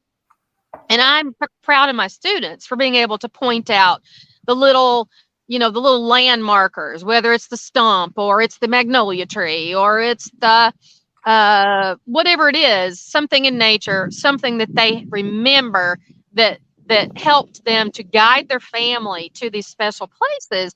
That to me is huge for a 3, 4, 5-year-old to take their family to a new place and their parents to trust them. And so that tells me that place-based education is working. So over time, we may use different trails. And so they're learning about that land over there. And that's another good point about children at that age. Their minds, if you offer the information, their minds most of the time are like sponges. They'll just suck it up.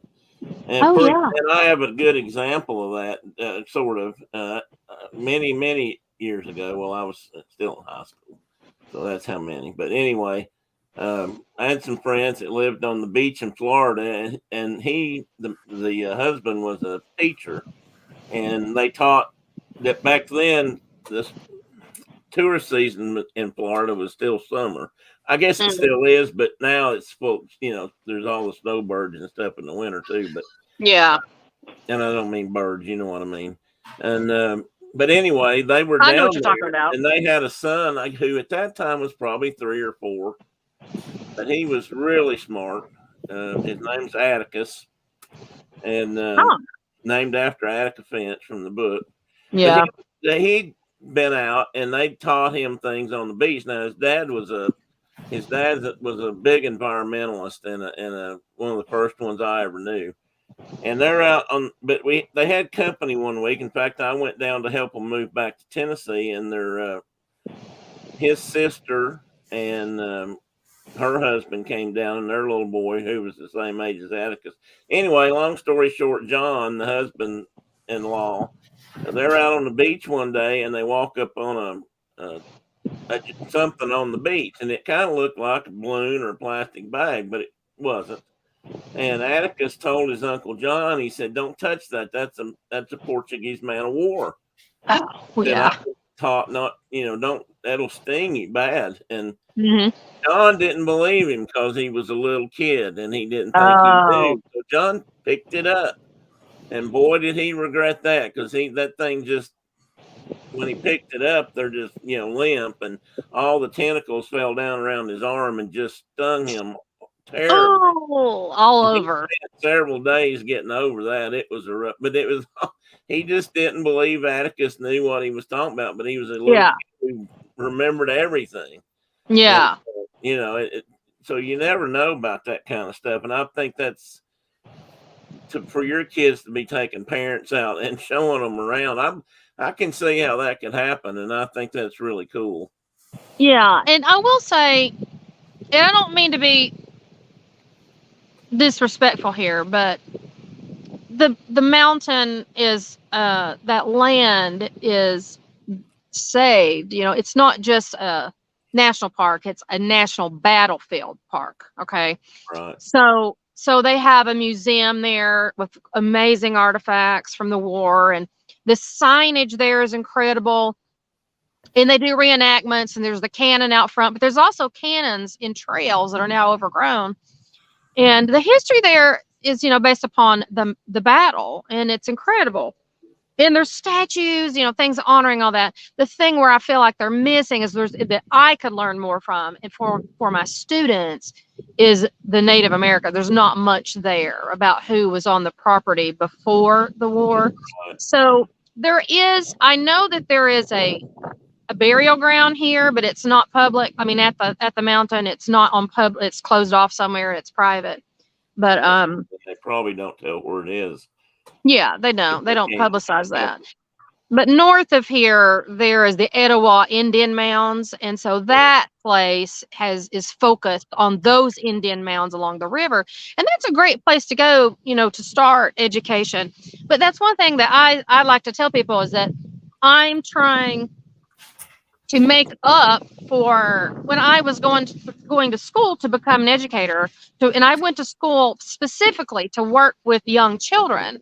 So learning about child development and brain development, all these things of young children, when I was going through that, learning how to assess and just many things that you learn as an educator, I wasn't taught anything about teaching contextually history like that with young children. Yes, there's lots of, now these days, there's really no excuse to not have really good books, because there's so many really good books out there, diversity topics. So I'm trying to work on my library and get more Native American authors, but children love those stories. They love them. They're so dynamic, and because children have a lot of great imagination, and they love mythical beasts and unicorns and dragons and all that kind of stuff.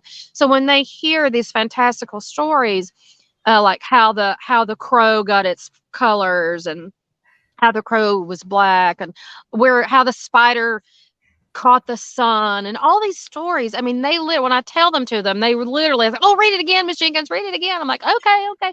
So they love those stories and that lore, but it's been lost. So that's why I'm trying to bring that back a little bit. But it's been a struggle for me, and I'm just sharing this, my personal story, is that in this area, is that there were the Cherokee and the Muskogee Creek, and the history is not real clear here, and it depends on who you talk to, which class you go to, and so there's so little that I have to really dig hard to try to find information about this land. So if I'm really gonna be getting deep into the place-based education and learning about the land and trying to revere the land, not just as an environmental educator, but I mean, there's only so much I really need to talk about with young children, because I know as they get older in education, hopefully, they will be taught some great things about the history of the land that includes our indigenous peoples. But there's so many tribes across the U.S. and the world that it's important to try to find books to really talk about those. And so Okay. that's one piece that I wanted to say about the mountain that I do wish for, that there was Yeah. more available. And I meant to say this earlier, maybe I did, but in your book collection, you've got, and you just mentioned it, you've got a lot of Native American writers and things. Mark and I used to, Yes, I see Kate Carr. Is it Carr? Yes, you're right. I can see that message. Okay. Yeah, it has increased I didn't know if you could read that or not. Yeah, you're right about that. There's the children's literature has exploded now, and that's why I'm always buying new books to bring them to the forefront. And sometimes I highlight them on my Instagram and do videos about them and review them. There's like I said, there's no excuse now with the explosion of children's literature to not have really good books that are inclusive. And we used to read, and I've read some of them to my kids, but I've got some books over here on my shelf that were written at the turn of the century that are like Blackfoot Lodge Tales is a book I have. Mm-hmm. And it's a book of stories about their creation mythology or whatever you want to call it, their story. Yeah. And they're, about the crows and the coyotes, the trickster, and just things like that. Mm-hmm. And we used to lay in the lodge at night, and in the lodge, I mean a teepee with the fire going, and read those stories to each other or whoever was in the lodge with us when we were camping and stuff years ago. And I really enjoy those because we don't get taught that kind of stuff about indigenous peoples here. We're way too, and it's getting better. I think it is getting better. There's a lot of good information about indigenous people on the internet now, especially on YouTube. The Cherokee Nation has web page channel, and Navajos have a channel. I mean, it's really plus there's Native Talk on TikTok. There's a lot of educators who are coming forward now wanting to help teach. They do exactly what I was talking about, wanting to come forward and come forward to be teachers to talk about their history of their peoples. And so for me though, it's like you have to educate the adults, the teachers who are with the children. So you have to take the initiative to go do that and then find a way to make it age appropriate for young children. And so there are great, like there's ABC books out there now that are great, that show a different tribe for every letter, the alphabet. And then that double page spread may have, a few images or artwork or beautiful books out there that are inspiring. So it's a start. I'm not saying it's the end all be all, but it's a start. Well, if I had, growing up and when I was in grade school, elementary school, I wouldn't have known hardly anything about Native Americans or actually, I hate to say this, but a lot of other details about our history, if I hadn't been such a reader. And once I started reading, then that's the kind of thing I gravitated to. And that's probably why I grew up, wanting to do all those things and be outdoors and camp and just all that stuff that I was reading about that Native Americans did and the settlers did when they weren't shooting at each other. But but I really enjoyed that. It's probably why I grew up with if I insult anybody, I apologize, but I grew up with this great desire to know more about the Native American religions and their way of life and stuff like that. But I got most of that on my own, and Mark probably would say the same thing. We both have a library full of those kinds of things, and we read those kind of books when we were in school. But we got that education on our own. So a lot of people didn't do that for a lack of interest or a lack of opportunity or whatever. And so I think they should. I think they are teaching more, and they're doing more. Carol might have a good. She's got something here to say. I used to be so cringy when I was supposed to teach about Native American people using curriculum written by white teachers like myself. Well, I can. Yes, cringy. You just hear about maybe the Trail of Tears or something, but you don't get specific. Yeah, and even then they skip over all the, how many people died and what I remember about history in the Trail of Tears was, Andrew Jackson passed the law and they moved all of them out to Oklahoma and everybody lived happily ever after, which is not the case. Yeah. It never was the case, but that's the kind of history I remember. Are you cold? Yes, that's chill. I get cold easy. Woo! I put on a sweatshirt, so I thought I'd be cold. But in the winter, I always wear a neck. In the fall, starting in the fall, I always wear a neck warmer. This is my motto. This is the door to your core. Okay, keep it warm. That's a good point. Is that your wool? Is that one of your wool shirts? No, this is the sweatshirt. But I tell everybody that is my secret. That's my slogan. This is the door to your core right here. And if this gets cold, you will be bold. You will be cold. So you have to take care of your neck. That's why us cowboys wear silk neckerchiefs around our neck, right, in the winter. Yes. Seriously. Even here in Georgia, I get cold so easy. And so we wear those little neck warmers, not scarves. Scarves are dangerous because they can get caught on branches and stuff and tangled. But we wear a nice loose neck warmer. But I have a whole collection, tons of them. So I double them up sometimes. I get so cold.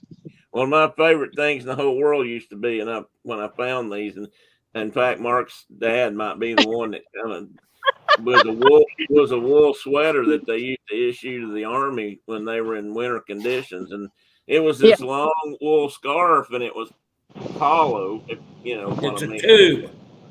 And well, I wear wool on my head too. I'm just saying. And these were wool, and you can make a toboggan out of it, or you could wrap it around your head. In fact, you could wrap it around your head and then wrap it this way, cover your ears and your head, and I guess wear it with your helmet. They're amazing, and I still love them. I still have a couple. I used to go into work every day down here with one in my truck, and around my neck, and people would say, "What is that?" I tell them. Yeah, well, even if you have your wool hat on or your wool beanie or whatnot, that's great. But if this isn't covered, you're still in trouble. That's and it's because we're outside for a longer time than normal. We're not like, 30 minutes on the playground like a regular school. We're out for hours and hours and hours. So you really have to plan for the long haul. And she's learned to love wool, Mark. She's discovered the secrets of wool. I told her that's the only thing that sheep are good for. Yeah. They're not fit to eat. And they're hard on the landscape, but they sure make nice clothes.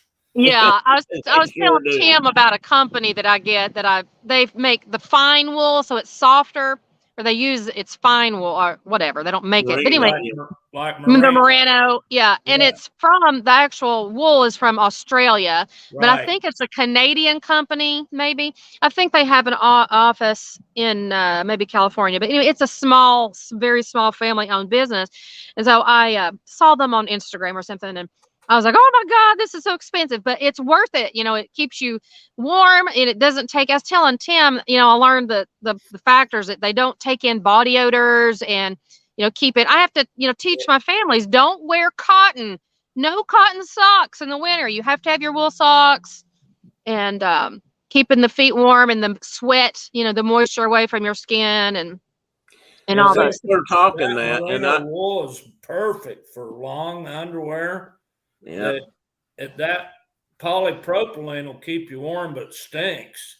Yeah, it stinks. Yeah. Ian, I'm not going to ask you to go into this right now, but wool and funny stories of stupidity, we've got to hear about that sometime. Maybe later, but there's a story there that we need to hear. I'm pretty sure. Why don't you, Angie? We can stop for a moment. If anybody has questions, by all means, please, because I know we've rambled. I've talked about lots of things. I tried to hit high points, just give you a basic tour, and there's so many things to talk about, but I don't want to ramble. Well, I wanted next, if you don't mind, and if you get tired and you're ready to quit, we can shut you down. You can leave, and we'll finish it. Maybe then I'll ask the stupid stories, But no, seriously, you talked to me some yesterday about suppliers and the clothing that you require. And can you go over that just a little bit, the stuff that your kids are required to have because of your activities and how you get some of that equipment? Yeah. Well, everybody, it depends on every region, of course, and your weather is different all around the world. But, for me here in Georgia, we definitely have 4 clear seasons. And So what I require as a director is different than what maybe somebody else may require. But what I have done and made the decision to do, and a lot of programs have different things that they decide that they want to provide for their students without making it a huge financial burden for families, is sometimes to provide certain gear. So I do require them to get rain pants and boots, and they bring in extra clothes and a fleece, or like we're talking about the neck warmer, whatnot. But I have decided to buy the rain suits, buy wool mittens, also have waterproof lined mittens. I do require them to wear, like when they, in the wintertime, they have to come to school in their 2 layers, their thermals, their pants, their jacket, their hoodie, and those kinds of things, their boots. But they keep their pants, the rain pants, and their boots at school all the time. So those are the 2 biggies, the boots and the rain pants. They wear those every day, and they don't have to take them home and wash them. I take care of those for them, so they're never without them, so they don't forget. But we do have rain suits, and those rain suits are from Okiwear, and Okiwear offers a 25% discount that you can get a code for your school or your program, which is really the most. I haven't ever found another program that offers that much. There might be others out there, but I don't remember. Tim, you're off the screen, but I'm here. I'm just stretching. Okay, I figured you were. There's a link. What did I call it? The outdoor school shop? Is that what it's called? Yeah, I think I've got the link for that. Okay. I may have put the link for that down below. And okay. So the outdoor school shop is a one-stop shop if you're looking around for the really, really high quality gear. Now, some people may say, it's fine. Any boots will be fine. That's fine. But I tell parents, if you're not going to buy the neoprene for the winter, and you're not going to buy these higher quality, thicker fabrics, you get what you pay for. If you go and buy those thin rubbers that fall apart, then you're going to have to buy more. So, sustainable thinking, get something that's one time and it's going to last a whole year, or maybe 2, depends on how much your children grow. Oh, you're switching up those. I'm sorry about that. You need to quit doing that, dude. That makes me sick. I stopped. I didn't mean to. That was accidental. It's okay. You're the boss. You can do your screen whatever you want. But anyway, so what I'm saying is that the outdoor shop, they have an Instagram page, but that's where I ran into them, and they have a website. But anyway, the outdoor shop has taken lots of companies around the globe and has them all hosted on their website. So you can go in, instead of searching all over, driving yourself crazy, looking for the best of the best, you can go in the outdoor shop website and look at different companies all gathered together. So whether you're looking for, whether you're looking for boots or raincoats or hats or whatever, all the way down to, what do you call them, trousers or bibs. What do you call them? Waders. They make waders for children. The thing is, a lot of these things are expensive. So this is where directors and program owners,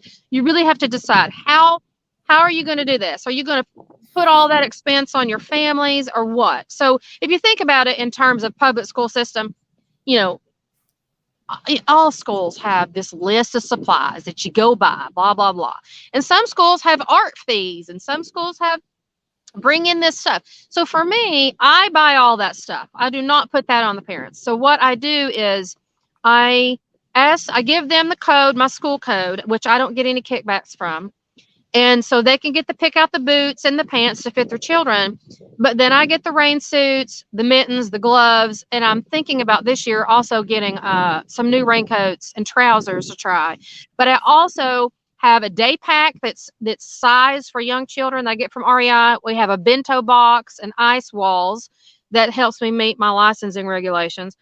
And so everybody has the same gear. Now, this is a strategy as a teacher. Some schools may not care about everybody having the same gear, but this is why. It's a multifold. It's one for safety. I use the bright colors just in case. You never know. It's easier to locate people in the woods if they're wearing bright colors as opposed to green. This is, camo's up fine up here, but when I'm dressing the students, they need to have bright colors on. So the red, oranges, and yellows, those stand out better. But it's also strategy for a multi-age class. So if they all have the same type of bento box, if they all have the same backpack, if they all have the same zip up stuff, then they're helping each other. They know how to do it. So we're helping, take care of each other. Remember that framework I told you about in the beginning? I don't know if I said that on here, but I have a framework here for our work together. It's take care of yourself, be responsible for your clothes and watch out for stuff. Take care of each other, take care of the school materials, whatnot, the land, and take care of the earth. So that's a huge umbrella. But over the course of the time that we work together in the school together, which could be 2 or 3 years, depending when they start, is that they learn over time what that means. So taking care of your friends might be helping with zippers or whatever. If we're all changing, getting into our rain suits at the beginning of the day, or taking off the boots, or, different people do different things, and some are better at it than others. So some of the older children may be good role models for the younger children, or it could be vice versa. There could be younger children that are better at certain things, lining up the boots or helping do different things. So that's why I buy identical gear. Plus I get it for them to make sure that everybody has quality gear. So it's equity in early childhood. And that's a huge point right now, is equity, and everybody, all children deserving to have high quality materials. And so nobody is left out. And it's important, especially in nature, that if I'm going to talk about wool, and if I'm going to wear my wool neck warmer, then my students deserve to have wool neck warmers. So that's why, I'm not going to be taking care of myself and not taking care of my students. So that's why I make that effort to it. So sometimes I have had during COVID, I did have OkiWear reach out to me, and they did help me get my suits during COVID. And they did, because the state of Georgia recommended that we have rainbow colors to sort out our materials. So every child had a kit, like an art kit or a supply kit that they carried around. And then it ended up working good for me because I'm a documenter. You said something. No, I'm good. I'm listening. Oh, is that if you think about documenting, I use documentation as a tool from the Regio approach, is that if I'm sharing documentation with the parents, in the beginning, I had all orange suits, and those are great. They stand out great. But if I'm creating journals or posts online or whatever for the parents, it's hard to see sometimes in a distance which one is your child. So now the rainbow colors, they know their child is assigned a certain color, so they can know when they see that little yellow dot of the rain suit that that's their child or whatever color. So it's easier for them to tell it's their child. But that's just a logistical thing. But it's a science tool also. We're learning about rainbow color. And did you know the double rainbows, that the one of them is the normal, like red down, but on the double side, it's a backwards rainbow? When you see two rainbows, the double rainbow. I'm gonna act smart. So, oh yeah, everybody knows that. But you know what? I don't think I've ever noticed that. I've never paid that. I never noticed it either until I bought a book. Them all the time. I've never. I mean, we have double rainbows a lot out here in the big wide open. Well, check it out and see. I don't know that I've ever noticed that they're backwards of each other. So it's like a mirror, a mirror image. So I'm going to have to do some research on that one. Yeah, I will too. I think it might depend on the scenario. Okay, I'm not a rainbow expert, but I have seen pictures of it. I have some books that are made with photographs. Uh-oh, what's somebody saying? I have to go. Got to leave, but he's thanking you, Angie, and thank you, Mark and Brendan, by the host and great Saturday morning chatters. Well, thank you, Ian. I appreciate you coming in, buddy. Be safe out there and don't get in trouble at work. Yeah, he's going to do something. He's usually at work this time of day, or in the weekends. He has to work a lot when we're on, but he participates a little bit. So he's a great guy. Thank you, Ian, for listening to everything that we're sharing. We have to talk about Roy G. Biv. That's what I was saying. And then what's that say backwards? I don't know, but my students, let me tell you, this is a strategy. They fight over. They will argue about, are we going to do rainbow order or backwards rainbow order? And so what I do is I say, today it's going to be mixed up rainbow order. So so when we walk and we line up, so they remember the rainbow order and then backwards rainbow order. So they know that, and they know that that's the rainbow order and the color spectrum. And I didn't show you all, but I have a tree. I can't show it very well but I have a tree down here that I've hung crystals from. So when the sun shines, and they're big crystals, so when the sun shines through those, they can see, you know, the color spectrum. They're like little prisms on fishing line. And so they know about the sun. We don't get to see rainbows very often. So that's why, you know, it was just a strategy during COVID, but I kept it. And now they know the Roy G. Biv. Yeah, I didn't know that. Squirrel, as we call it here. One of my favorite parts one of the favorite parts of the movie Pollyanna was when they discover the crystals making painting rainbows, and they all the two kids and the old man get in the window and they're painting rainbows on the wall on the other side of the room. And I always thought that was so cool. Of course, I always wanted crystals, and the girls actually had some that they could do that with and paint a rainbow in their window. So that's always been kind of neat. And I honestly didn't know that. I don't remember ever being taught the Roy B. Give thing until I met Mark. Roy G. Really? Biv. Roy G. Biv. Excuse me. See, I can't even say it right. Really? Yeah, I didn't know that until I met Mark sometime, and probably early on, and he made that comment, and I'm like, "What are you talking about?" He said, "That's the colors of a rainbow," and I did not know that. I don't remember ever being taught that in school, but I'm going to. Well, usually they teach it in like an art class. Usually, did you ever take an art class? I don't know at that point in my life. By the time I got into art class stuff, they might not have. I don't know that I took art classes. Well, Mark did, yeah. Mark is. I don't remember exactly when I learned that, but that seems like a long time ago. But I don't think my students know about Roy G. Biv yet, because acronyms are a little bit, you know, that concept is still a little bit difficult for them. But so they just know it as rainbow order and backwards rainbow order and mixed up rainbow order. So, but it's just fun. You know, as a teacher, you come up with fun strategies, and you can't have the rainbow order every single day, because that means red gets to go first and be the line leader. So that's a big deal to young children. So they'll say, "Are we going to do backwards rainbow order today?" Because that means purple gets to be the line leader. And so, violet. So that leaves out, violet and green and yellow. Then orange are like, what about? So that's why I'll say, okay, well, we'll do mixed up rainbow order. So that means whoever gets ready first and gets in line and sitting there with your backpack on and your everything ready, then that's who gets to be the leader. And boy, that gives them a little bit of a, push to get ready. But they don't really. They're so good at it. They're so good. That's one thing that I'm so proud of them, is that even though sometimes we have a lot of zippers and a lot of layers and a lot more stuff to take care of, and it's not a lot compared to regions that have snow, you know, like up north and Scandinavian countries, you know, those people are amazing. They're outdoor in snow and deep snow, and that's one thing I'm jealous of, is we don't get snow here hard anymore. We didn't get snow last year. And so you're so lucky. So the things that we get like a little bit. I mean, I know it sounds, I shouldn't be complaining, but because we all have good things in our habitats. But so when it gets cold here, the things that we get excited about are the tiny, tiny things, like, you know, about ice needles that come up out of the ground in the red clay, those little ice needles that come up. That is, you know, like, whoa, Miss Jenkins, look, there's ice needles. You know, also the ice flowers, you know, where it comes up out of the stems and comes out and curls around. Right. You know, those are the kinds of things. You could send me some snow. Yeah, Mike's from Canada. I'm sure he's got plenty.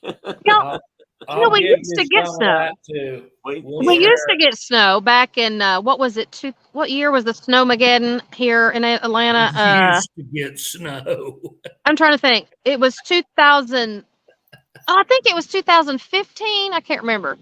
And I take that back. 2017, I believe, we did have a snowstorm, and we did have 15 inches here at my house in north of Atlanta. But that was 2017. I mean, it's 2022 now, and we didn't get any snow. I mean, we might. Okay. Let me back up. Let me correct myself. A flurry, you know, that lasts like for 20 minutes, and then it's gone. Everybody wrecks on the highway because they're so They can't drive. Yeah, nothing that really is fun to, do anything with. So that means that I have to be strategic. If we're going to talk about ice and things, then I may freeze some petals and nature things in some ice and bring that outside. And I have silicone molds and things that I put water in.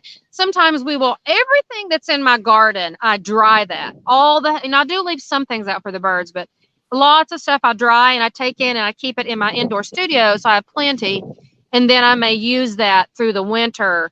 So it's year-round study of nature. So even if the gardens aren't blooming, I still, like right now, I'm pressing a lot of the flowers in a press so that we can have those later for their journals and things. So I don't just study things for a week. It's long-term study. Amen, Diana. Yeah. What? I said, amen, Diana. She said I'd be okay with snow if it didn't last for 6 months. Yeah. Us too. Yeah. I'm not going to complain about the snow. Sorry. I just wish I had just a little bit. Just a little bit. Yeah, that's what I wouldn't mind having at least one good snow every year. While we're on, so we don't get too far off, I'd like to. Well, it's 12 o'clock. I usually stay on anywhere from 2 to 2.5 to 3 hours. Okay. Well, if you have any questions, I want to answer any questions specific, and then I might get off of here and let you guys have the rest of the time. Well, we don't really. So, Angie, where do your students end up after they leave you? Where do they go in various educational places? Yeah.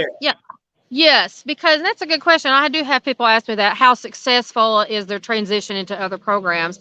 My program has just been here. This is the 6th season, but I have had children go into various settings, either public school, private school, and homeschool, really all. And I've had people move to other places afterwards. And so I bet they hate that. Yeah, they do. It's sad. It's really sad. But because relationships is at the foundation of the Resume approach and all of these things, all these philosophical approaches that I use. So we're really trying hard not to just form relationships with the families, but with nature. So we really fall in love with these places that we visit because we're taking care of them. When you take care of something, that means you really care about it. I'm not just forcing that on them. Okay. So we have a relationship with the land and each other, and going on these journeys together is just wonderful, wonderful memories. And we do create memory books. But back to your question is that because everyone always wants to know, do I teach academics and those kinds of things? So are they going to really, truly be prepared? Yes, I do teach academics, but I just teach it differently. I don't do worksheets and sitting at the table and all that kind of stuff. So yes, we're going to be teaching those early math and literacy skills. And, Tim, you said something a minute ago about reading. That's one thing that is so important. I'm a book heavy person. I grew up, before we didn't have internet when I was growing up. So I was always going to the library, and I would come home with bags of books and I would just read. I was a voracious reader growing up. So I want to give that to my students and give them the best books that I can get. But I read aloud to my students a lot, and I have story time. I mean, I'm ready. I can just break into story time anytime I want to, during lunchtime or snack. Sometimes I read to my students. If we're hiking, maybe sometimes I stop. But the thing is that going back to me talking about taking photographs and documenting nature things, if I don't know what it is, I'll take photographs. We come back. So this is one other piece of the Resume approach, is that we are dedicated to being the teacher researcher with our students. So they see me going old school, and I hate to say old school, but it is compared to now. There's so much technical stuff. I don't go to Google to look up stuff.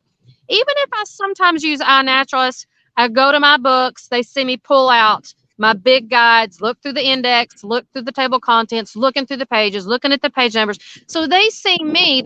We're down on the floor together, researching together, using those tools. And that's just a small piece of literacy development.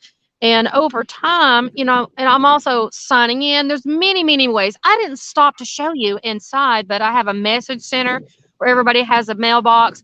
And I'm hoping to actually build one out here using tree cookies, where you can write small messages to people using tree little letters and things. But so all of those academic things are still in place, they're just different. If children are labeling in their journal and signing their name and drawing and learning all these fine motor skills, and that's one thing I didn't talk about really, is all the benefits of forest kindergarten and forest schools or nature-based programs, is that we're still covering all of those areas of development. It's just in a different way. But I would advocate and say that sometimes much better, because children don't get enough core development from running and jumping and playing.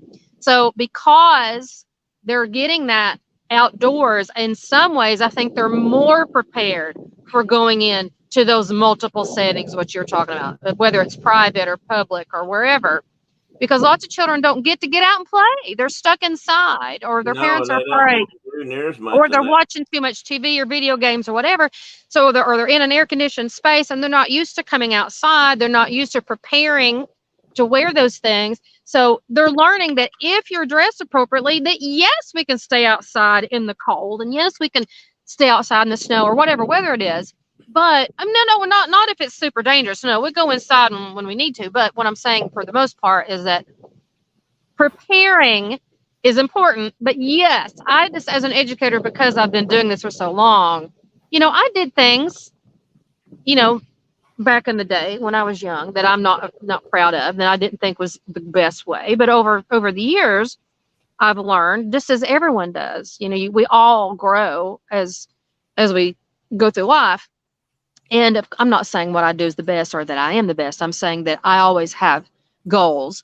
And so now I'm trying to prepare children better than what I used to do and what I see that's available in the community here where I live in Cobb County. So I have seen through my years children who can't sit in a chair, children who have low tone, or children who don't have skills, but it's because a lot of teachers don't study child development. They don't understand how development of the body works. And so you have to develop your core, and don't expect children to sit down and have perfect handwriting on a worksheet if they have low tone. So those are things that happen here in this kind of setting that aren't happening to children a lot right now, because they're not getting enough gross motor movement. And so it's really, I feel like they're going, basically your answer to your question is they're prepared. And I would argue more prepared, because they're writing, they're reading, they listen to me. We have organic learning situations where it's not like this. I don't do letter of the day. We're learning all the letters all the time. So, but every teacher is going to have their style. So I'm not here to argue and say one is better than the other, and to argue with any other teacher and what they choose to do. But through the years, I have learned different ways of teaching reading. So now what I do is I pick the pieces that I find valuable from different approaches, and I've woven that together into what I do. And every child's different. So some children thrive with different methods. So that is what I do. It's not cookie cutter, because it's a multi-age class. If I sit down to do journals, it may be different for the 3-year-old as opposed to what the 5 and 6-year-olds are doing. So we're all doing different things. And so I have to be prepared for that situation. Go ahead. That was a long answer, but does that help answer your question? It does. Well, you also told me about something that you do that I think most people would find different, but I thought made sense to me, and I think it would to kids, and that was that you don't sit down and lay out a lesson plan and a program for a year. You don't have a big list of things you want to do every day, and a lot of what you do and what the children do and learn is kind of driven by what their curiosity and their ideas as they do these things, which I find fascinating. I think there's lots of terms out there in education. Some people call it child-led, which I don't like that term. I don't like that term child-led, because it's really, in my opinion, child-initiated. Okay. People can misinterpret child-led and think that that's children running the show and that it's chaos. That's not what it is. So that's why I use the term child-initiated and teacher-framed. So we can the child may, and that's going back to inquiry-based learning, you know, a child may ask a question. Like, I think I told you, Tim, about a child that came through here the other day and toured, and we'd gone through everything. And at the end, she asked me a really good question, because I do require that the parents tour with the children so I can get feedback from the children, because I value their opinion. Right. And I always want to hear what their questions are. And I stop as we go and answer their questions. And so this one little girl, after I'd showed her all these kinds of different things, I mean, I stopped at the passion vine bush and showed her the caterpillars, that were on the bush, and showed her the chrysalid that were there, and just all different things. And when we were done, she asked me, well, do we do science here? Where's the science? Do you do science here? And it dawned on me that, see how windy it's getting? Oh my goodness. It dawned on me that her view of what science is not my view, same as my view. So I had to explain to her, and I realized that maybe she thinks that science is like a little kit, you know, like an experiment that you do inside, you know, in a little lab. I'm going to go down and sit at my picnic table. But anyway, so I explained to her that I just don't want to get knocked on the head by something. Anyway, I think that so I said, you know, there's all kinds of sciences. There's plant science and animal science, and there's science about water, and science about all kinds of different things about science. And her eyes just got really big. But I'd never had a student ask me that. And it made me think. 4-year-old kid now, mind you. This is not. Yeah. Yeah. It's a young child, but it made me realize that their idea, no one had just ever phrased it that way. In that moment, here I am. What irony. Here I am out in the natural world, and they didn't realize that this was science. You know, this wasn't about science. And so it's not obvious. So you have to explain that. And you have to explain that to grown-ups too, by the way. Oh, yeah. Probably more so to grown-ups than the kids once they start. Yeah. I said definitely. Yeah, they don't understand where's the math? Where's the math? Well, hello. I could just show example after example after example using sticks and acorns and all kinds of things. Like, for instance, I have a hundreds board that my husband made it. And we take acorns and line them up. You know, the hundreds board is an old school thing, but it's out there in nature, and they line up. And so I have a 6-year-old, and he loves seeing how many acorns that he can find. This is his thing, going back to the child initiated thing. He loves collecting acorns. So I said, well, I wonder how many there are. He's like, I don't know. I bet there's 1,000. I said, okay, well, would you like to have my hundreds board? He's like, yeah. So see what I'm saying? It was his idea, and I provided the tool to help make it happen strategically, so he could organize He's going to know more about that because, one, he had the idea. He's enthused about it. And you, like you said, you made it happen or helped him make it happen. And that's going to, I think that's going to stick with him much longer. That little bit of math that he learned right there is going to pick up and carry down the road. Well, not only that, he's going to teach the other children are intrigued by what he's doing. And they're like, oh, I want to do that. So it's inspiration. His original idea. That's my easel behind me, by the way. I have covered up with a shower curtain. That's okay. I guess that's just a strategy to help me not have to carry so many things in. But anyway, I'm putting my phone on a tripod. So anyway, so that what you're saying, Tim, is yes, I do. And I document these ideas and questions. And if we ever have a debate, which I do value debate, but we sit down and sometimes I write it down. If I don't have time, I'll write it down and come back to it the next day and sit down and have a reflection meeting with them. And I do that first thing in the morning also with my students. And that's just showing them, proving to them, this is about developing relationships so that they know that I'm listening and that I value their ideas and their questions and their comments, and I'm going to bring it back to the circle. So they're learning, you talk about the whole child, they're learning not just, you know, physical development and learning about nature and love for nature, but it's communication and socialization. So they learn to have healthy debate, to listen and take turns and come up with ideas and doing it in a healthy setting. So I'm just kind of really there to help support that growing ability over time. But yeah, that little girl. We need that today. I mean, that's a loss. I think that's a loss talent or a lost lesson that people just don't get anymore. They can't sit down and do that.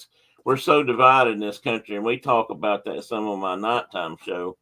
And we just have such a hard time talking to one another because we're so hell bent on our own opinions.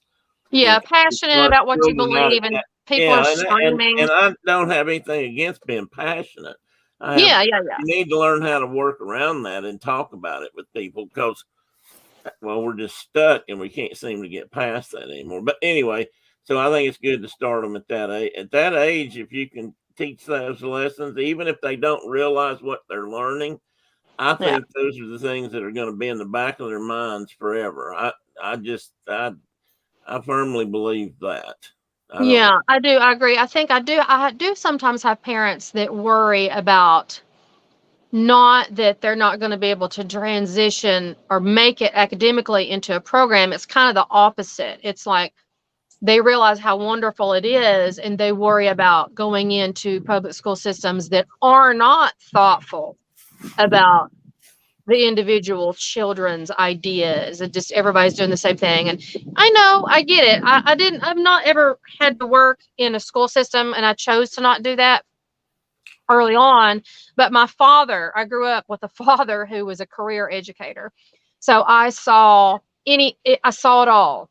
And I had to go in the school where he worked. And so I was around a lot of conversations about public school system. And so I get it. And I have friends that work in the public school system. So I know that there's a lot of pressure to meet all those academic things that they're being tested on.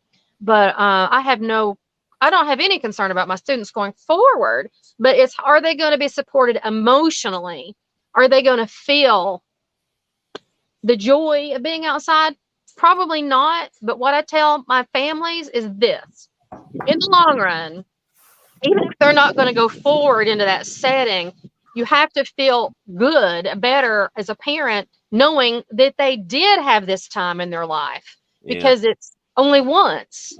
So at least you're giving them the gift of this now. And wouldn't you rather them have it as opposed to not have it? And they're like, yes, that's a good point. And so that's where we end up. The way we are today. Mark, you have something? I'm sorry. That's step on you. I have I don't know if they're questions or comments. I applaud you, number one, because I think all kids should grow up in the woods, personally. Yeah. It's just so cool what you're doing. And I love the learning concepts. My wife runs for 2 counties here in Wyoming. She runs childhood development centers and pre-K stuff, and she has they have a lot of developmentally, I don't want to say disabled, but challenged children that they deal with. Yeah. And I had a question as to whether you deal with that at all, and if then additionally, once I kind of feel that where you were talking about your parents being concerned that when your students leave, they don't have that same learning environment. And I think kids like that are going, and a comment I would make is, I think kids that grow up like that, they're going to find a way to learn. Yeah. They're going to be in the library. They're going to be doing stuff outside on their own. They're going to achieve. Yes. Even they're going to find it. Stuck in a system that might be boring or more regimented or whatever. Yeah. Well, that's a twofold question. I agree. They're going to find the nature. Like, even if they go into public school, they're going to be like, even if they, like, I remember my son, my children are 13 and 16 now. And I remember my son used to go to elementary school, and he would say, Mom, we had to go run on the track for playtime today. And I'm like, what? You didn't get to just play? I'm like, okay, but along around the track is the woodland.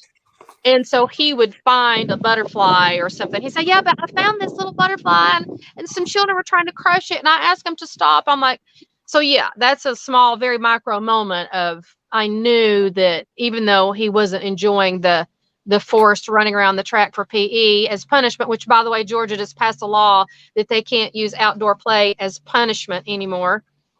That's about the only good thing that Georgia did this year. But anyway, but yeah, they're going to find it. They're going to find nature. And I know that there's a lot of, and I am going to get back to your special ed issue here, question in a minute, but what I'm getting around it is that there's so many other educators out there. I'm just doing what I'm doing right now because this is how I've made it work. But I know there's amazing educators out there better than me that are better at, like I said, everybody has a forte, better at cooking in their pot over the fire, better at making stews over the pot, or making flatbreads, or doing better at dressing for the snow. And I know that everybody has to learn different things in their setting. And I guess I'm lucky. I guess here in Georgia, I don't have to wear snowsuits and things like that. But yes, as an educator, I do have experience with children with special needs and advocating and assessing children with special needs. And I have had many children with special needs in the past, and that is a weakness that we try to work on. As a matter of fact, I filled out, I think, multiple surveys just last week on this very topic from different universities that are studying this. And I did that because they're looking particularly in nature-based schools because it's a big push right now. But it is something that we have to know the family and the child really, really well. So that means the enrollment process is really important, because if the child comes in and you're not communicating well enough with the parents, and the parents are not communicating back well enough, but everything that they know about their child, like if they're not sharing IEPs or different things, you really need to know as much as you can about a child in order to help meet their needs. So if you're in the outdoors, some children a lot of people tell me, and this is true, that children are more successful in the outdoors than they are in the indoors because of maybe sound or sensory overload in the indoors. So once they come out, a lot of that sensory stuff melts away so they can relax. And so there's so many, there's a wide range of special needs. And so, but some of those can be met. But I think that because I'm alone, I'm only one teacher. This is why I have a small class, is that you really have to have the right support system and make sure your children have the right diagnosis or whatever to try to meet their needs. But the terrain is an issue. So I usually don't go to places that are ADA accessible, like a concrete trail. So, but if you did have someone that needed that trail, I could go there. Because there's other places. Kennesaw Mountain is not the only place that I go. I could go. Mainly I go there. But there are other passive parks around that don't have anything, maybe a bathroom, or have no bathrooms at all. But I have seen teachers online. I can't name them off the top of my head. But I have seen teachers carry their students on their back into the forest. Yeah, we were talking about that, I think, the other day. Yeah. Yeah. And so I see, or they pull them in a wagon. So that wagon, though, is tricky because it depends. Like I go on lots of trails that, the trees are down and there's boulders. So I develop my plan according to the students that I have. So if I did have someone who was mobility restricted, I would pick a different path, pick one that's wider, or pick one where I could bring a wagon. And so that just depends on the teacher and the children. So you have to plan around the population you serve. But I think it's just important that people know that everyone wants to try to serve a wide range of students and families. And then you just kind of have to be flexible enough to come up with strategies to help meet everyone's needs the best you can. If it's a diverse population of physical needs, and teachers who are experienced enough, or if they're not experienced enough, then they can reach out to someone and ask for strategies and come up with a plan how for them to be safe and how to make it happen.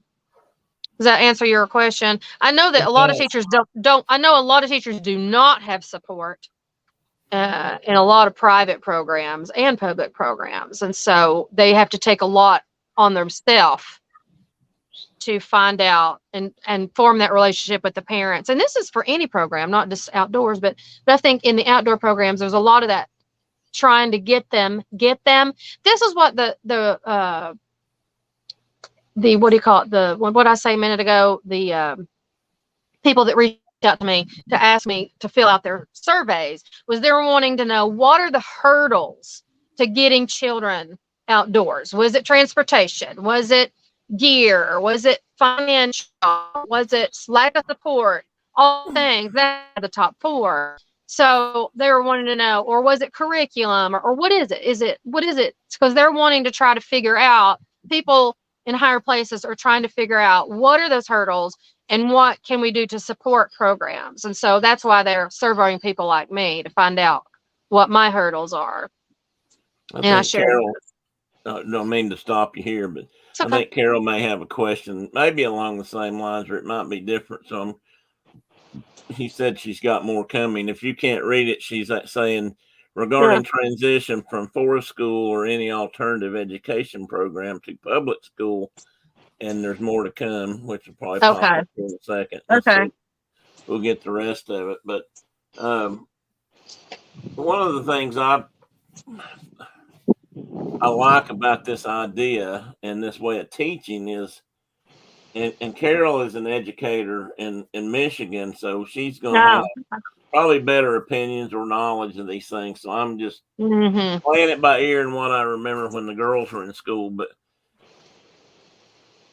we are so driven these days for those test results and those numbers to match up something that may or may not be practical, in all honesty, in somebody's life and how they grow up or what they know.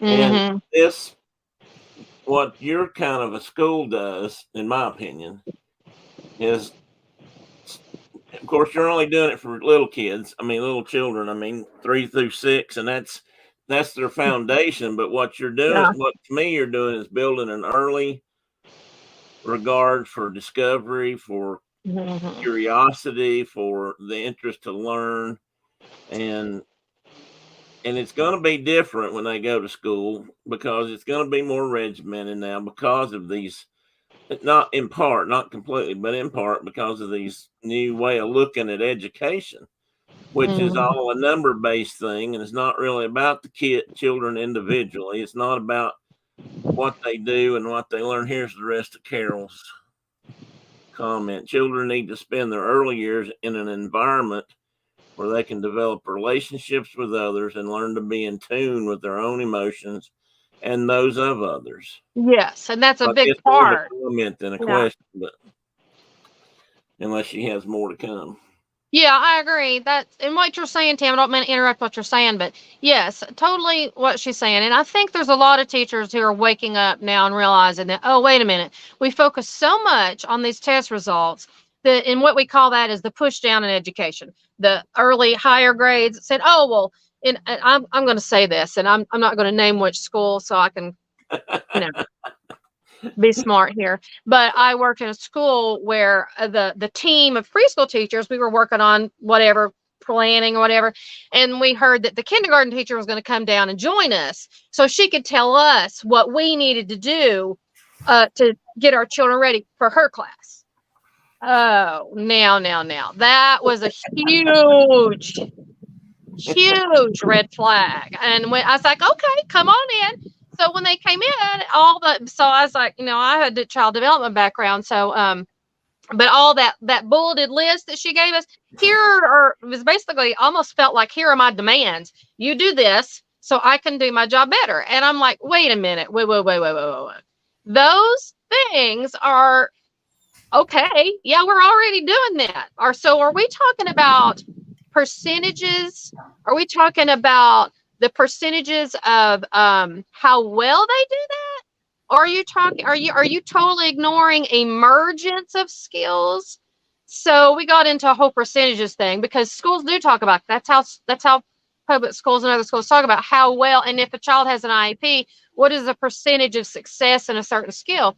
So anyway, finally I just said, you know what, if we're doing what we're doing and you're doing what you're doing, we'll be fine. But I don't think we need to have a list of demands from the kindergarten teacher. But basically what it was is they wanted this to be done and 100% learned before she got them, so she didn't have to deal with those things. And so at some point, you know, we figured it out. That was the last time that ever happened while I was there. But that's the push down is teachers want, a lot of teachers are in this area, because I can speak from my experience because I worked in Atlanta and around a lot of my students all went into private schools. The private schools wanted the children to be reading upon entrance to kindergarten. And I'm like, well, what is your definition of reading? That's a whole other conversation. What's your definition? What do you mean by that? And so when I have that conversation with people and we break it down into the fine developmental stages and all the little bitty pieces, then they're realizing that, okay, they are reading. Let's see, kids who start attending traditional schools at 6 or 7 should be very ready to learn reading skills. Yeah, some schools are ready earlier, but forcing it does not work. Yeah, exactly. So that's how I am with the multi-age classroom, is that knowing when they're ready and when they're not ready, knowing your students really well. So that's why I'm just presenting some things, like when I read aloud and I read the title of a book and I read, or I may sound out a word, depending on how they respond or what they say. That's how I find out one of many strategies, what they know or what questions they ask. She says, regarding special needs, I agree with Angie that some students' needs will be much less problematic if they are in an environment that is less stressful to the facilities. Yeah. There's a lot of children that, you know, every child is unique. Okay. No matter what the diagnosis is, or even if they're not diagnosed and the parents share with me what they are thinking the problem is, then every child still, if they have a diagnosis, each child is unique. And so every child is going to be treated as an individual. So I know specifically what it is. Like here, for instance, when we go to the mountain, there is a train that goes through Kennesaw Mountain. And depending on what trail we're on, you know, it's louder in some areas than other. So if I had a child that was, you know, bothered by loud sounds, then I probably wouldn't go on the trails that are closer to the train. Well, first, there's a safety issue. I don't go on the super close trails. But you know, I'm talking 500 yards off, you know, that kind of thing. But if there are trails that are a little bit closer, that I probably wouldn't use those trails.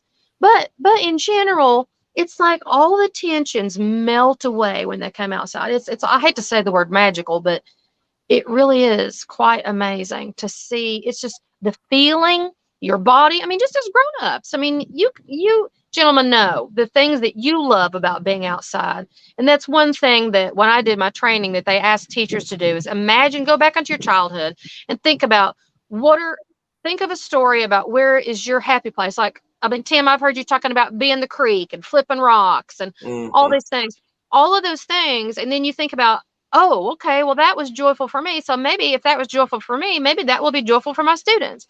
And that is how I decided to make the jump, was because I was working in a school where I was being rush. And I did the math in my head. And I even went to my director and I said, okay, let's do the math. She's like, what do you mean? What are you talking about? I said, do the math about how much time are they actually in this environment in a nice place in the classroom. If we're like my indoor space, if it's aesthetically pleasing, let's do the math and find out how long are they actually in that space.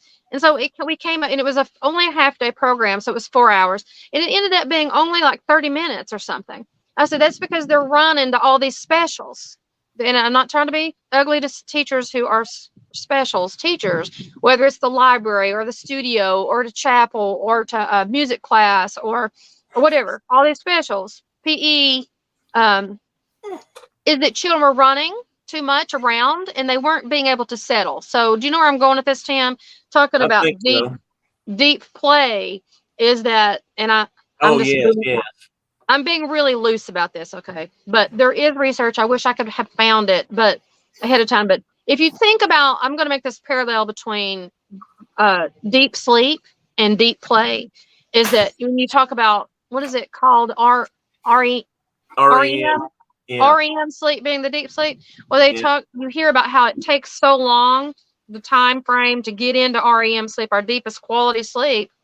Well, there's a parallel in interesting thinking about children's play, that it takes children similarly 30 to 45 minutes to get into their deep play, which is their quality, their higher quality play. So let me set it up. Like, say if they come into school, get ready, sign in, find an area, find a friend, start a discussion, or if we're outside, decide where they're going to go, find the sticks, find the rock, come up with the game, come up with the rules, make agreements with people. That's socialization, communication, find it.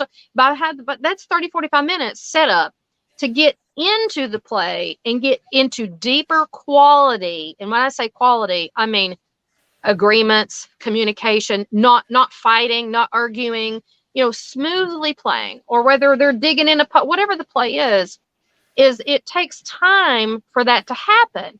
And so if children are being rushed, and they're only given 30 minutes or 20 minutes on a playground, that's never going to happen.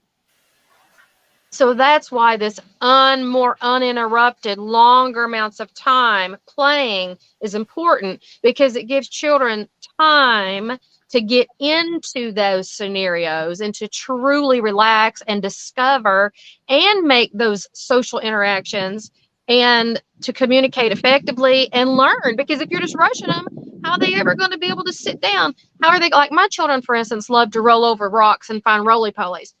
And now we have a book that's called Next Time You Find a Roly-Poly. There's a series called Next Time You Find a, and we discovered that roly-polies, I never knew this until I read this book, that they have they have babies that they look like a grain of rice, or like even smaller than a grain of rice, like a fourth of a size of a grain of rice. Under their bellies, on their hind legs, they carry them in a little pouch side by side under their bellies.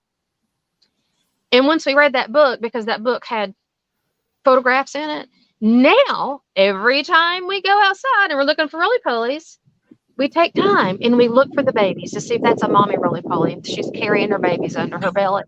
So if I'm rushing children, when are they ever going to get to do those amazing things? So that deep play can't happen when children are rushed. Carol also mentioned that she gets tired of other kindergarten teachers complaining about getting kids who didn't go to preschool, which is kind of what you were saying earlier about, that they want to get them trained a certain way before they get there. Yeah, well, you know what I would say? I'll be blunt. That the way I feel about that is, well, if they're kindergarten teachers, then that means they're going to have to do their job.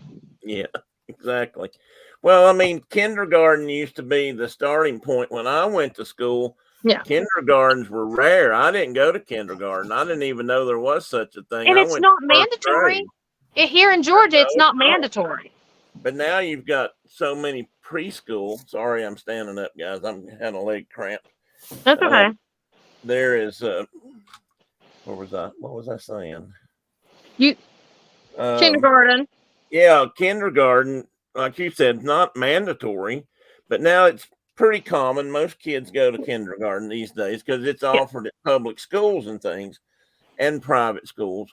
But now some of those teachers, like we're saying now, expect those kids coming into their kindergarten to be more like first or second graders. So like we're saying.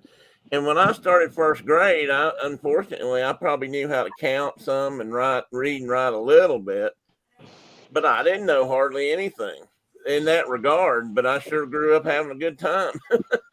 Yeah. I don't know if that's all good or not, but that's just how it was. And I don't really remember. Most teachers probably wouldn't have liked me because I didn't have all that background. Well, I think it's just, that's part of the push down. Like I shared with you, that being in Atlanta, all these other schools wanted the children to be reading. And I said, okay, well, you started this conversation. So my response to you is, what's your definition of reading? Because I can share with you and so here's the thing. When I work with my children, my students, and they don't realize they're reading. They don't know, because they don't know what reading is either. And so I have to explain to them, well, if you're picking out your letters and you're reading your name, I said, you're reading. And they're like, what? I'm like, yeah. I said, you're reading, don't you? And they're like, I am. And so all of a sudden they're like, There's a light bulb that goes off. Right, and because they're having fun, they don't equate that to learning, or they don't suddenly have a chore of learning to read 3 pages or their first chapter book because they've already been doing it. Yeah, and that's what's, I mean, and that natural curiosity, I think, is part of that. If a kid opens up a book and he or she sees a picture of something that they're interested in, then they're going to want to know what it says about that topic, and they're going to start learning to read. I mean, it's just a natural kind of a thing, and we put so much pressure on kids these days to meet standards, meet specs, to push them, that if they don't have those opportunities before they start in the regular school, first grade and on, then I think they're just really getting penalized in that regard. Yeah, I don't know. Maybe I'm not making sense, but no, you are. But right here, what is this, Carol? Is this Carol talking? Yeah, that's Carol. That's true. I think that's why the Reggio approach really pays attention to children, because it's just kind of like, to me, it's kind of like a no-brainer. And the same thing for a lot of homeschool families, because I know a lot of homeschool people use the Reggio approach as well, is that if you like she's talking about going to the farmer's market and different things, you have to use this strategy of paying attention to children, not just as a strategy, but being respectful to a human being.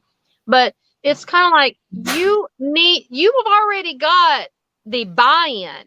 You know what they are interested in.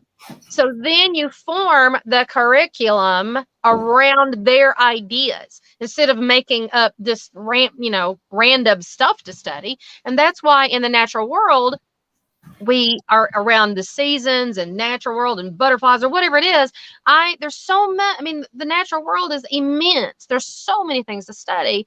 So that's my job, is to figure out how to dovetail in some of those other intricate things, so that yes, I'm covering things strategically, but they're also in the education world what they call the invisible curriculum versus the visible curriculum. So it's those social skills and those getting dressed and learning how to listen and being self-aware of other people around you, and whether it's core development, there's so many pieces of development of the whole human being that a lot of it is invisible, and most people want to focus on what's visible, not the invisible. So that's what they can put on paper is the only thing that they put value on.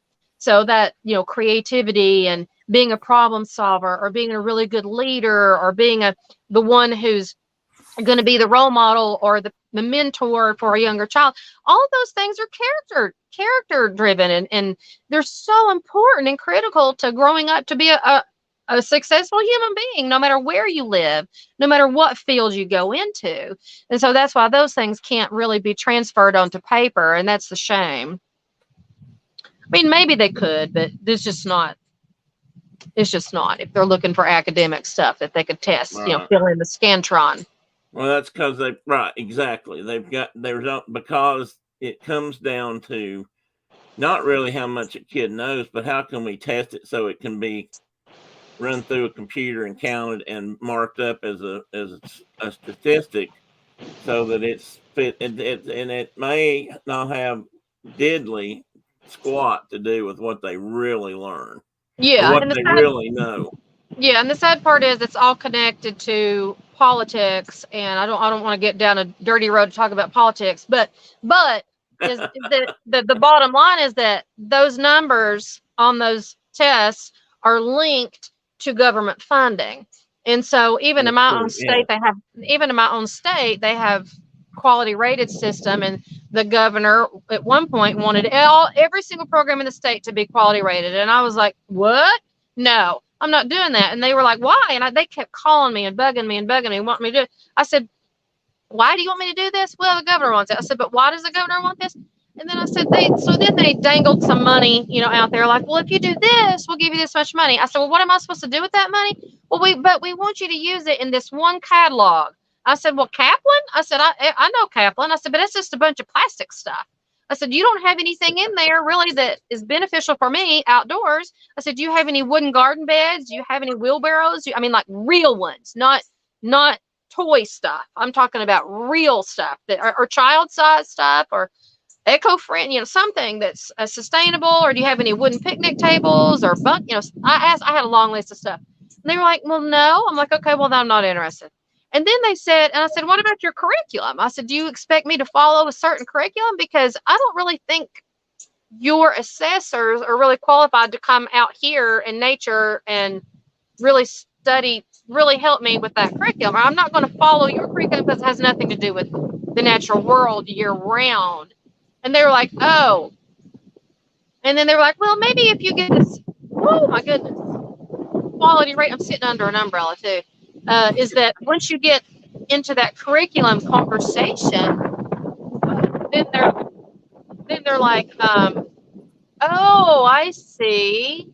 So they realize I'm not interested in that. And finally, they left me alone. But luckily, the governor and whoever else is involved with licensing changed that stance. They decided that they only wanted like maybe a certain percentage in the state.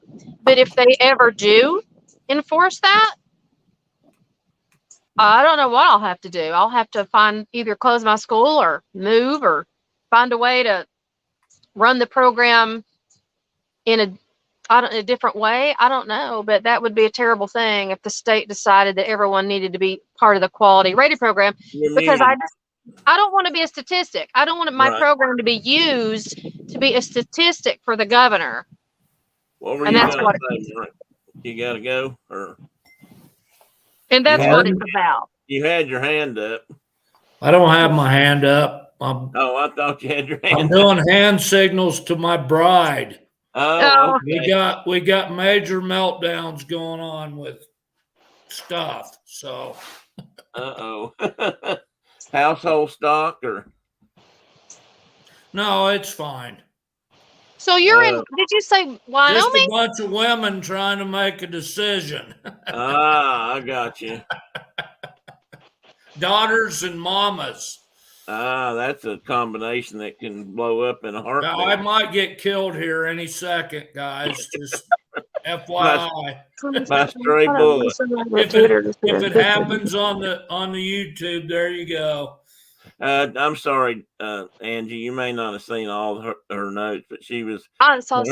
When her child went to school, they said he was 2.5 years behind in reading until he got a teacher who paid attention and let him read what he was really interested in. And now then suddenly he was reading above grade level. Yes. So see what I'm saying? That's what I was saying a minute ago. If they don't pay attention to what the child is truly interested in, then you're missing the point. Yeah. So when I was in first grade, they had a conference with my parents that I was in a rut because everything I did had to do with Indians, Native Americans, or dinosaurs. Yeah. That was what I was interested in, totally. Yeah. And if I was involved in those two deals, I did fine. If I wasn't, I didn't care. I just didn't care. Yeah. And I can remember, and they literally made my parents come to school and say, your son has a problem. No. And maybe I did, but I can say I can understand where you're coming from. I've had children that do have topics like that they really love and are fascinated with. I had a student who was really engaged in water, but I worked with his mom to have a way that he could expand his interest in water. So we were studying more physics of water here, creek water and stuff. But then when he went home, he was working on like the water sewage systems and in the city. So he would go to the sewage plant, and so he was reading books, different things at home. So we sat down and had a conversation about, okay, I know he's really into this, and I'm going to do as much as I can here. So let's find a way to balance that. So I would talk to him and say, okay, I know you love this. And so we would arrange that he had time to do that, but we also could do this. So if we do this, then we can also do this. So it was about kind of a negotiation of understanding that we're acknowledging that you love this and this is important to you, and we're going to work on that and play with that topic, but let's also do some of this. So he grew to understand that, oh, okay, well, my teachers are respecting what I love or what I think is cool and fun, but we're going to do a little bit of this. So that was choice versus non-choice in the curricular plan. And so, but I just worked with the parents to help them support them at home on how they could also integrate that into a learning situation at home. But I do see that happen a lot with children, and they really love certain things. And we do that. I do that here. I make room for that here. Not that I do it, but make room for that to flourish, so that if I have a child right now and he doesn't know this yet, but it's fall break and I've been planning this whole week. He is all about mortar and pestle with a stone and pulverizing red clay that's not really a rock, but it feels like a rock. He's all about pulverizing. He wants to do that every day. So I have been studying on YouTube some of these channels that have speak about Wyoming. There's a man, he's in the desert. I can't remember what his name is, but my husband helped me find him on YouTube, and I've been watching him. But basically, he's making the clay from pulverized from different soils, and he just kind of goes and he lives in the desert somewhere, and he teaches about making homemade kilns and all this, raku and all that.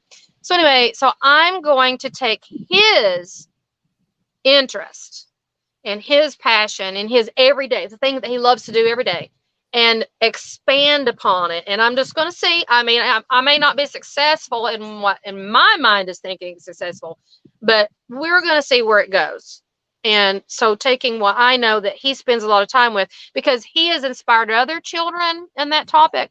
So if we take the red clay, those clumps, and pulverize, then maybe we can go back to finding how we can go back to clay with that and sculpting, because I use a lot of store-bought clay, but that's my long-term goal, is to figure out how to use the clay here in Georgia. It's hard to find the clay without a bunch of stuff in it. So I can't take it from the creeks on the federal land. But anyway, that's just being strategic and creative, paying attention to, instead of ignoring the thing that he likes to do every day. You see what I'm saying? Instead of ignoring what he does every day and forcing him to do something else, it's embracing that. And how can that be like a mini project involving other children? Because I already see the other children are interested. So that's going to be a little path going forward. And that can be all kind of skills, doing pottery and making concrete. And and going back to the all Cherokee. kind of potential for that.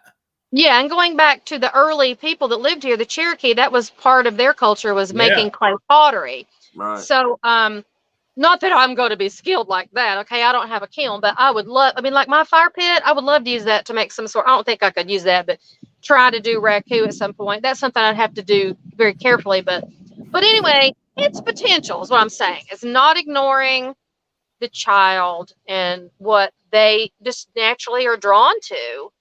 That's just kind of, like I said, a no-brainer. Instead of fighting it, how can you embrace it and find a way to build upon it? And that helps them to move along and learn more.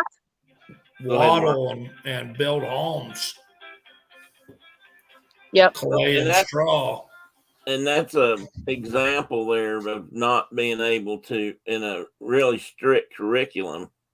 Yeah. And where you have to make a goal and check a box, you're not going to have the opportunity to pursue it. Yeah. If I followed, again, those things don't really kick in on children that age, but it's still regimented enough to the point where you're not as free to do things like that. Right. Well, here in Georgia, for instance, there's the Georgia Pre-K, which is lottery funded, and they have a predetermined curriculum. And I have people all the time call me to ask me if I have a Georgia Pre-K slot here or a class, and I'm like, no. And then I explain to them why, that I don't have a canned or predetermined curriculum. I write it myself, and it's determined by nature and by the children and me. It's a balance, and it's never the same every year. Yes, generally there are some things I know that I will be cycling throughout the year. Like for trees, for instance, we can study that year round, but that's always going to be present, or water in the creek, or different things. But there will be other smaller topics that the children are interested in that I find ways to weave them in. That's cool. That's a good thing, I think. And I was thinking, I know what I wanted to just get to before we had to go, and not that I'm pushing to go yet, even though maybe I should let you go. But I wanted to comment on some of the other people that are doing similar things, or that you've learned from. And I wanted to ask about one guy. And I think Mark. I swear, I think Mark and I know this guy because he looks familiar. Oh, really? Well, he does. I'm not know him, but know who he is. Mark. I don't think Mark might have met him. I don't know, but I could be totally off to Mark. But what was his name? Let's see. I got it written down here. I meant to show you a picture. Send you pictures of his books that I bought. I bought his whole set. I'm talking about the medicine bow guy. Is that who you're talking about? Mark Warren. Yeah. Mark Warren. Do you know that name, Mark?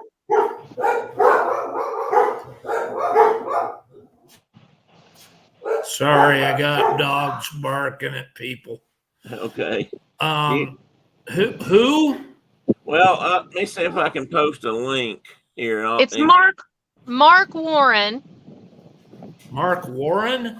Yeah. Yeah. Let me see. I've got him in here, I think.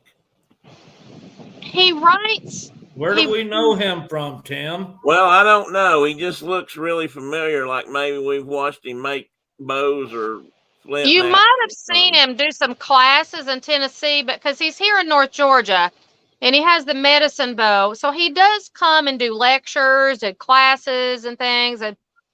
But I have seen him in classes multiple times, and he has a set of books about the forests and plants and fire and all these different natural learning topics. But he also writes books, kind of historical fiction. If you're into Westerns and things like that, is in the Native Americans, in the cowboys' life and all that, he has written some books that are kind of, I think, historical fiction is what you might call them. I could be wrong. But his home burned down. I don't remember when.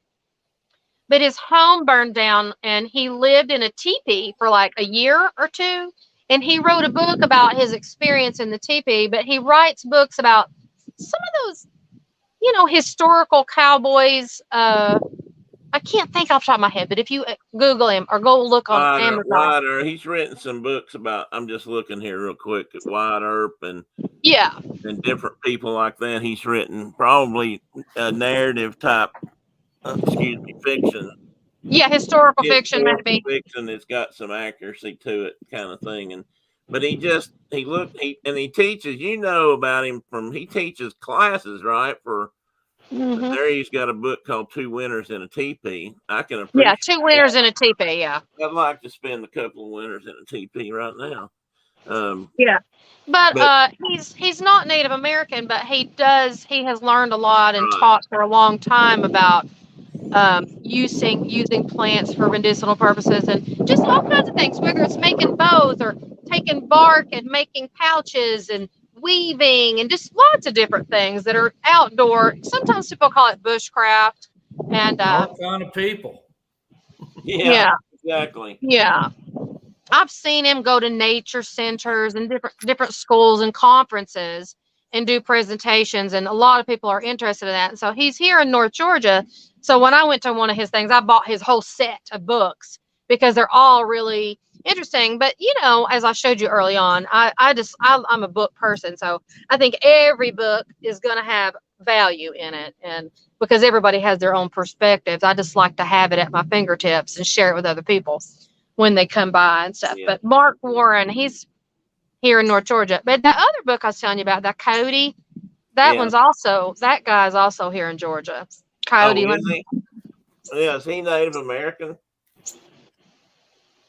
I'm not sure. I don't remember his name. There's Teddy. What? I said there's Teddy. There's Teddy. This is the kitty. former co-host. Teddy has his own And he's going to launch right now. Yep, he's leaving. He's just going to say hi to Carol. Miss Carol is his president of his fan club. Oh, yes. And I hope I answered Carol's questions. I totally agree with what Carol was saying. You have to have the right teacher lots of times to really pay attention to children. I tell people that I grew up and I'd never found the right teacher to help teach me about mathematics. I wish I had ran across and crossed paths with the right teacher that helped me to understand. I mean, I do enough math for what I need to do, but well, I think I had that same problem, but I got lucky in a sense that because I've always been such a history person that I had a couple of really good history teachers in high school that recognized that and sent me down other paths, if you will, to study and read about things that I might not have recognized otherwise. So I felt like I was lucky for that. And Markham? No, I didn't have Markham. I had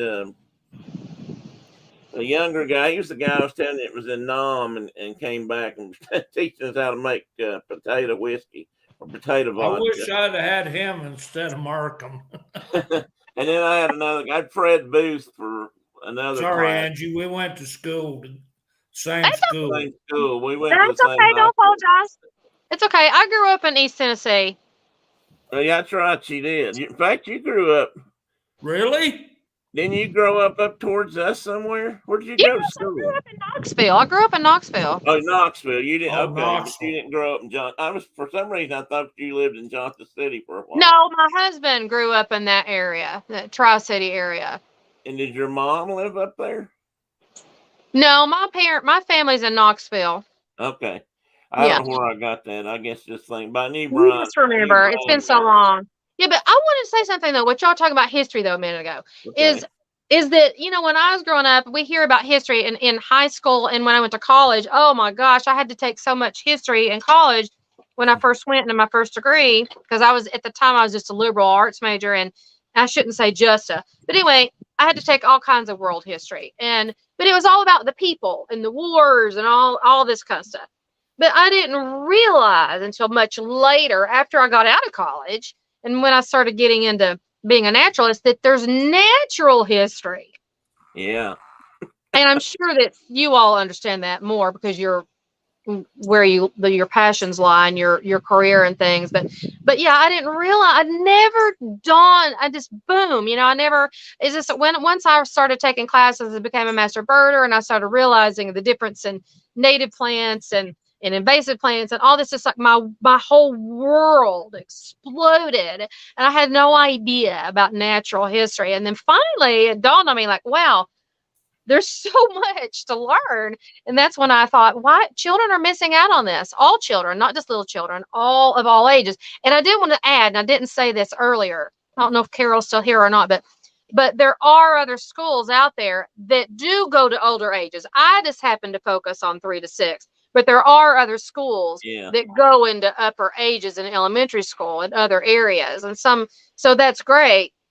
Everybody just does different ages depending on what their forte is and what their state allows and that kind of thing. But yeah, so I think that's fabulous to get to the point in your life where you were talking about history, that kind of triggered my memory. I was like, oh, history. I never realized that there was a natural history. For some reason, even though you were talking about it a minute ago, how you love dinosaurs. I mean, yeah, I knew about dinosaurs, but sometimes it takes, as you grow older, to connect the dots. You knew there was dinosaurs, or we knew about continent shifts and all these things, but you don't think about the minute problems in conservation or insects or privet in the forest floors and smothering out. You just don't see the complexity of the natural world until you get a little bit older. Maybe I'm just being judgmental. I think that's one of the problems that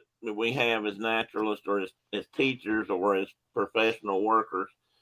When you're working with something, say an endangered species, and you're doing things to help protect habitat or for that species, one of the problems, you always run into, well, not always, but often run into the conflict between the users and the species and the people who want to help protect it and you as the manager or whatever. But I think part of the reason for that is those people don't connect all the dots.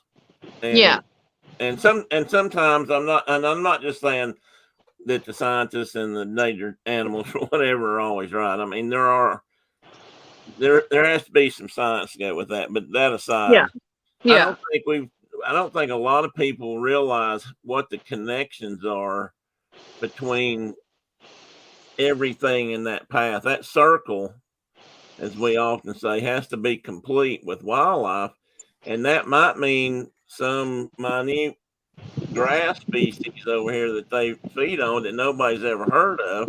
So suddenly you can't plow that, or you can't cut down the milkweed because they're trying to save it for the butterflies and that sort of thing. But they don't connect the dots so that it doesn't make sense. I don't know that I'm making sense. And there's so many animals like that. Like people used to gripe about beavers, and now they're finally. I saw an article the other day, just on a regular magazine, not an environmental magazine, talking about, oh wow, let's give the beavers a hand. I'm like, oh, so they're finally writing about beavers and giving them some credit, So beavers don't need much of a hand. You let them go, they'll make their own world. It just depends on who you are and what, like farmers. And I saw somebody, oh my gosh, this reminds me. I saw a lady on TikTok. I don't even know what her name is. I don't want to say, even if I did know. She was actually on TikTok. Her goal was to say, oh, this is not as great as it really is. She was trying to talk about organic cotton. Oh my gosh, compared to the cotton fields that use pesticides. So she was driving across the countryside and she got out of her car and she was like, oh my gosh, look how terrible this cotton field looks. Oh, this isn't really sustainable for these people growing this cotton and their lands. Oh, look at the weeds on the side of the road. Oh, this is not good. And it's not beautiful. And then she drove over to another cotton field and she's like, oh, now this is what a cotton field is supposed to look like. And I think that she was trying to make a point about being sustainable and providing a higher yield, but what she didn't realize was that there's farmers out there that purposely leave those weeds in between, and there's a lot of conservationists like Talamay that I was talking about earlier. They're talking about helping farmers to use edges in different areas to leave some of those native weeds or plants so that, yes, even though they may be working on their crop here, but leaving some of that habitat so it's still available. I don't think the woman realized that those weren't really, they were grass. They were native grasses and things like that. I'm going to reel us back in for a minute because I don't want to get too far away from school and your teaching stuff. If any last things you want to say, or if anybody has any last questions, by all means, throw them in there. And I highly recommend that. I'd like to, if it's possible, some of you, I'd like for you to share this with your friends or co-workers. Carol, I don't know what you think. Hopefully I'll get a follow-up, just what you guys think about this system and this guest. And I'm fascinated by the whole thing, and I think it's a good deal. I wish it could spread more. One thing I do want to say in closing is that for people, even if you're not like a career educator like I am, I mean, I may not seem like a career educator, but I have 30 plus years in the field. And that's a lot compared to some people who are venturing out to do what I do in other states and across the globe. But they're committed to being a lifelong learner. But is that there are training places. Now in the UK, they do talk about level 3, but here in the US, there are places like, and you have some links, Tim, is whether it's the Eastern region forest and nature schools to try to go to training to be certified in their approach, or like I went up to Cedar Song, and I had training when I was in Tennessee from Claire Warden, who came over from Scotland. That was one way. And there's another, in Wauhatchie in Chattanooga.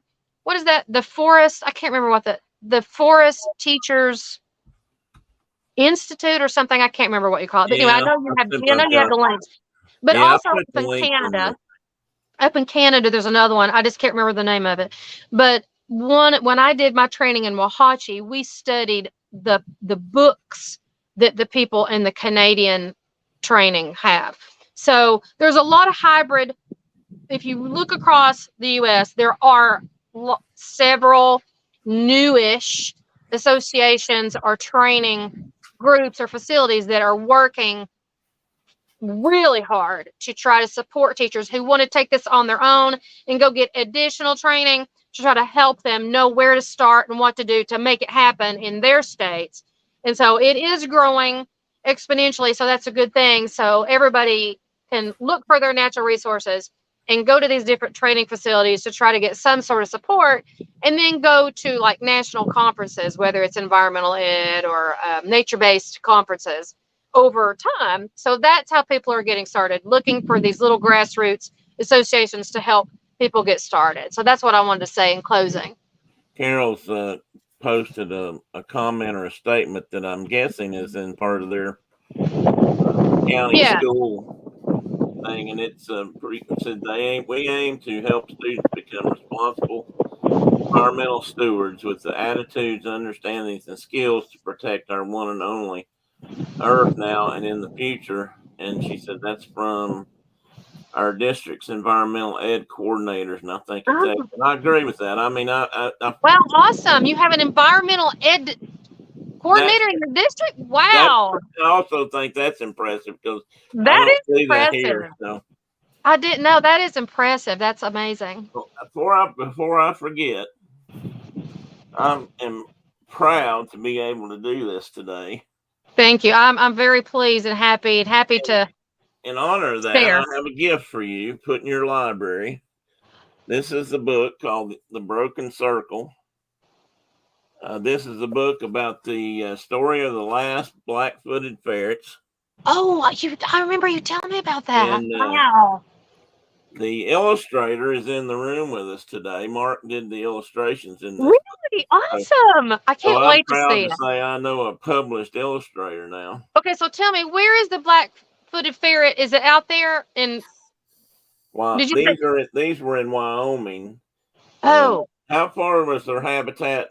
Well, they were probably all over the prairie at one time, weren't they? So they were a Great Plains, Great Basin animal. They were widespread. Oh. When they got down to, because of plague and prairie dogs and poisoning prairie dogs, etc. They got whittled down to a very small part of the world up by Meeteetse, Wyoming. And the agency I worked for found the last ones. Well, actually, a rancher's dog found one. And then we went in and captured the whole population, the entire remaining population, and started a captive breeding program. And now they're back in. I'm trying to think here. 1, 2, 3, 4, 5, 6. They're in about 7 states again. Oh wow, that's amazing! It's a success story. That's amazing. Not huge numbers, but sustainable numbers now. Yeah, right? I mean, we have to start somewhere. You have to start somewhere. Yeah, that's how the problem is their habitat is a prairie dog. Right. That's all they eat. That's what they eat. They're a little bit too specialized for their own good in that regard. Oh, they eat prairie dogs? Yeah, that's their almost their entire food supply. Yeah. And and the problem with prairie dogs is that occasionally these big towns of prairie dogs get plague in them, which is a European disease, and it kills all the prairie dogs. Oh. And then I had no idea. And then the ferrets die. So they thought they get distemper from dogs, and they've got a lot of problems. But we're working hard. Have been working hard. Lots of states are involved in the feds, and oh wow! So are they predated by like hawks and things? Pardon? Do they have any other like predation issues like Oh hawks? yeah, I mean everything bigger than them eats them. Yeah. And there's a lot of things out here that's bigger than they are. So Yeah. badgers, everything from badgers on Coyotes. up to, golden eagles and coyotes Yeah. and this is a very anthropomorphic book that I did the illustrations for. It's a children's book about Oh wow, I parrots. can't wait to see it. That's so exciting. But it gives the story. It's it's written from the ferret's perspective, if you will. Yeah, And that's awesome. I love that. That's the best. It covers the program that really Mark's coworkers and the Wyoming Fish and Game really are responsible for bringing these back. Or Wyoming Game and Fish. Yeah, that's awesome. And I want to tell you, I appreciate this because even though I am here in the Southeast and I mainly talk about Kennesaw Mountain, but when I gather literature for my children and my students, sometimes I do have books like, the story of Chicken Little and all those. Well, I have stories that are other habitats, like the out in the prairie, or Right. I have books that are seasonal, that are pop-up books, and sometimes they'll have the prairie in them, or they have little labels on all the plants and trees, and sometimes it'll have different animals. And so that's my opportunity to say, we don't have that, but this over, so I can point to the globe, so I can do a little bit of habitat comparison. So that's awesome. Thank you. I appreciate that, Tim. I'll get this in the mail to you this week one day when we can get out. Several of my drawings have little hidden gems hidden in them, little arrowheads and things like that. So the whole thing it's kind of the ferrets and their people are kind of Native American-ish in their. I just found an arrowhead. I opened the book and lo and behold. You just find an arrowhead? Yeah. Do you know? Right laying by this badger hole. This is a raven and the badger talking and trying to figure out what to do because their friends are missing. And right there by the badger burrow, I see a black. An obsidian arrowhead. An obsidian arrowhead. Oh, an obsidian. It's not a Clovis point, but it's a nice looking point. We wanted kids to look for hidden stuff. Oh, that's good to know. There's Easter eggs in there. Cool. Anywhere in the book where you tell people how many are hidden? I don't think you did. No. You'll have to figure that out, and I'll pass it on to you. There might be some pronghorn horn sheaths and things like that too. I don't know. Oh wow! You love that stuff. On the prairie floor. So that's pretty popular and smart. Out last week. Mm-hmm. It came out first. They published it. It took a while to get it published, and then they published it as a Kindle book first. And and then they pulled it for a little while, and now it's back out, but it's out in print now in paperback. Awesome. So I bought a couple of copies of it to share. And awesome. Well, thank you for sharing with me. I appreciate it. You should know after me sharing my library that. I thought about you the first time it came out, and then they went away, and I couldn't get you one. Yeah. I love sharing those kinds of things because, and that's another thing is that when I'm doing enrollment, because I have way more people apply than I have spots, but I'm always trying to create a diverse population. But so when I do that, like I may have a family from Iceland or from Scotland or wherever. So that's cool when families and children can share new animals or new habitats, and we can learn from each other. So that's, I value that. So that's really cool to bring that to the fore, and then we can discuss that. And send me Brenda may already have it. I don't know, but send me or email her or text her your address. Okay. All right. And Carol, I actually have one. I actually bought the second one for you. So if you're still in here, I'd like to send you one to keep in your classrooms or share with your teachers.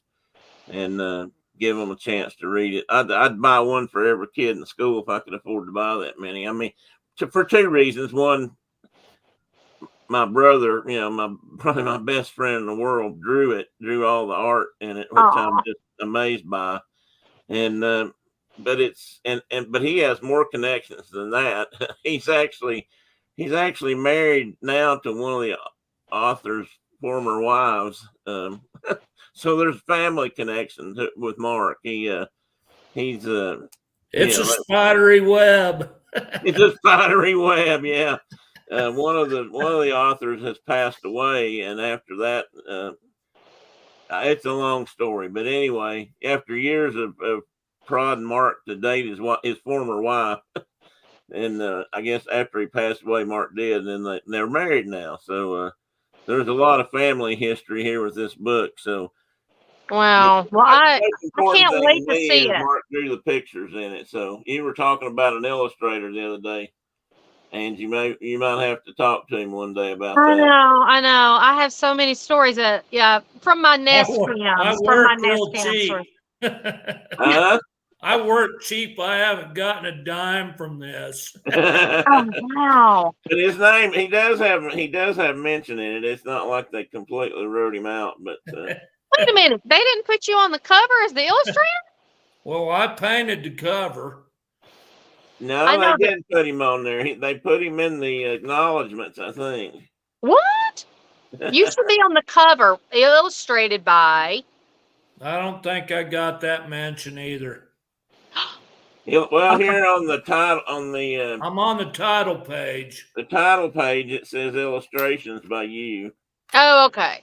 So you got that. I think they thanked you in here, didn't they, for doing the art or the I don't know. I haven't seen the book yet. No. Well, that's true. You haven't. You ordered yours from Tennessee, and I ordered mine before you did. And I I told you that's what happens when you. That's what happens when you live in the middle of nowhere. When you wait for the Pony Express rider to bring it out, it takes a while. They probably got to bring it to you one book at a time because they can't carry that many. They said so mine are supposed to come in on the 4th of October. Really? Well, that's just a couple of days from now. You'll have yours soon.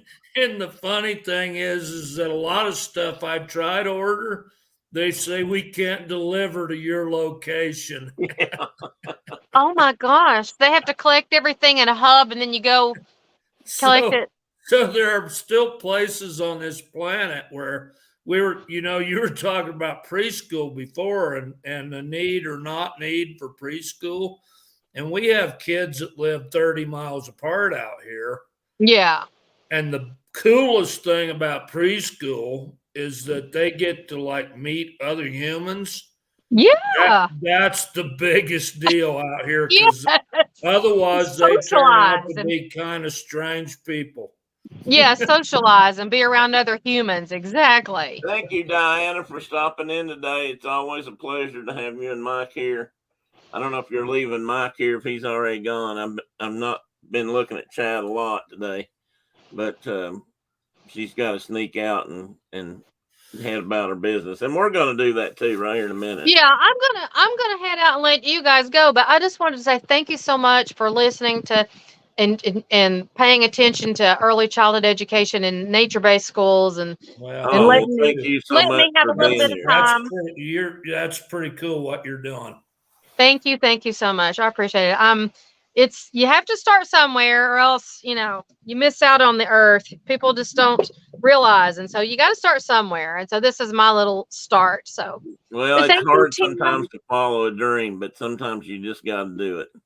Yes, definitely. So I'm going to let y'all go. And I can't wait to see the story, the little book. That will be so exciting to learn. You learn something new every day. That's what's so cool about nature. There's so much out there. There sure is. So share it out, guys. If you know somebody that's a teacher or might be interested, let them know about the video or this stream. It'll be online. Yeah. Pass it around a little bit and let people hear about it. I think more people that know about these kind of alternative schools, the better things will be maybe eventually. And one thing I want to say is if anyone ever wants to contact me, they're welcome. They can go through Instagram and just message me that way. A lot of teachers reach out to me through Instagram and just private message me. Yeah, that's easy. I've got her links posted for the school and her social media stuff in the Yeah, I'm starting to branch out a little bit on TikTok to try to do more of me talking about just little things. So if people send me questions through TikTok, then I can create a whole video just on that one question or topic or whatever. She's got some really cool TikToks too, so I recommend going to check them out. Cool and funny ones, cute ones where the kids are dancing and I love some of the that's me trying to learn how to be a choreographer in a 15-second clip. But my children love to dance. I have a family that inspired me to do that. They do Dance Party Fridays. And I was like, oh, we need to do that. And so I was like, how can we find cool music that we can learn from? And so they helped me pick up the music. And so it's a good challenge. I love the special effect thing you do with the raindrops. Oh, that's hard. You have to practice that. You have to put your palm like this, and then you can move it around. I had to practice that for a long time. Well, it's cool. Brenda showed that to me, and she said, "Look at this." And it's like it's raining, Mark, and she just like throws her hand out, and suddenly the rain just freezes in midair. So the rain's coming down, and you just have to go like this.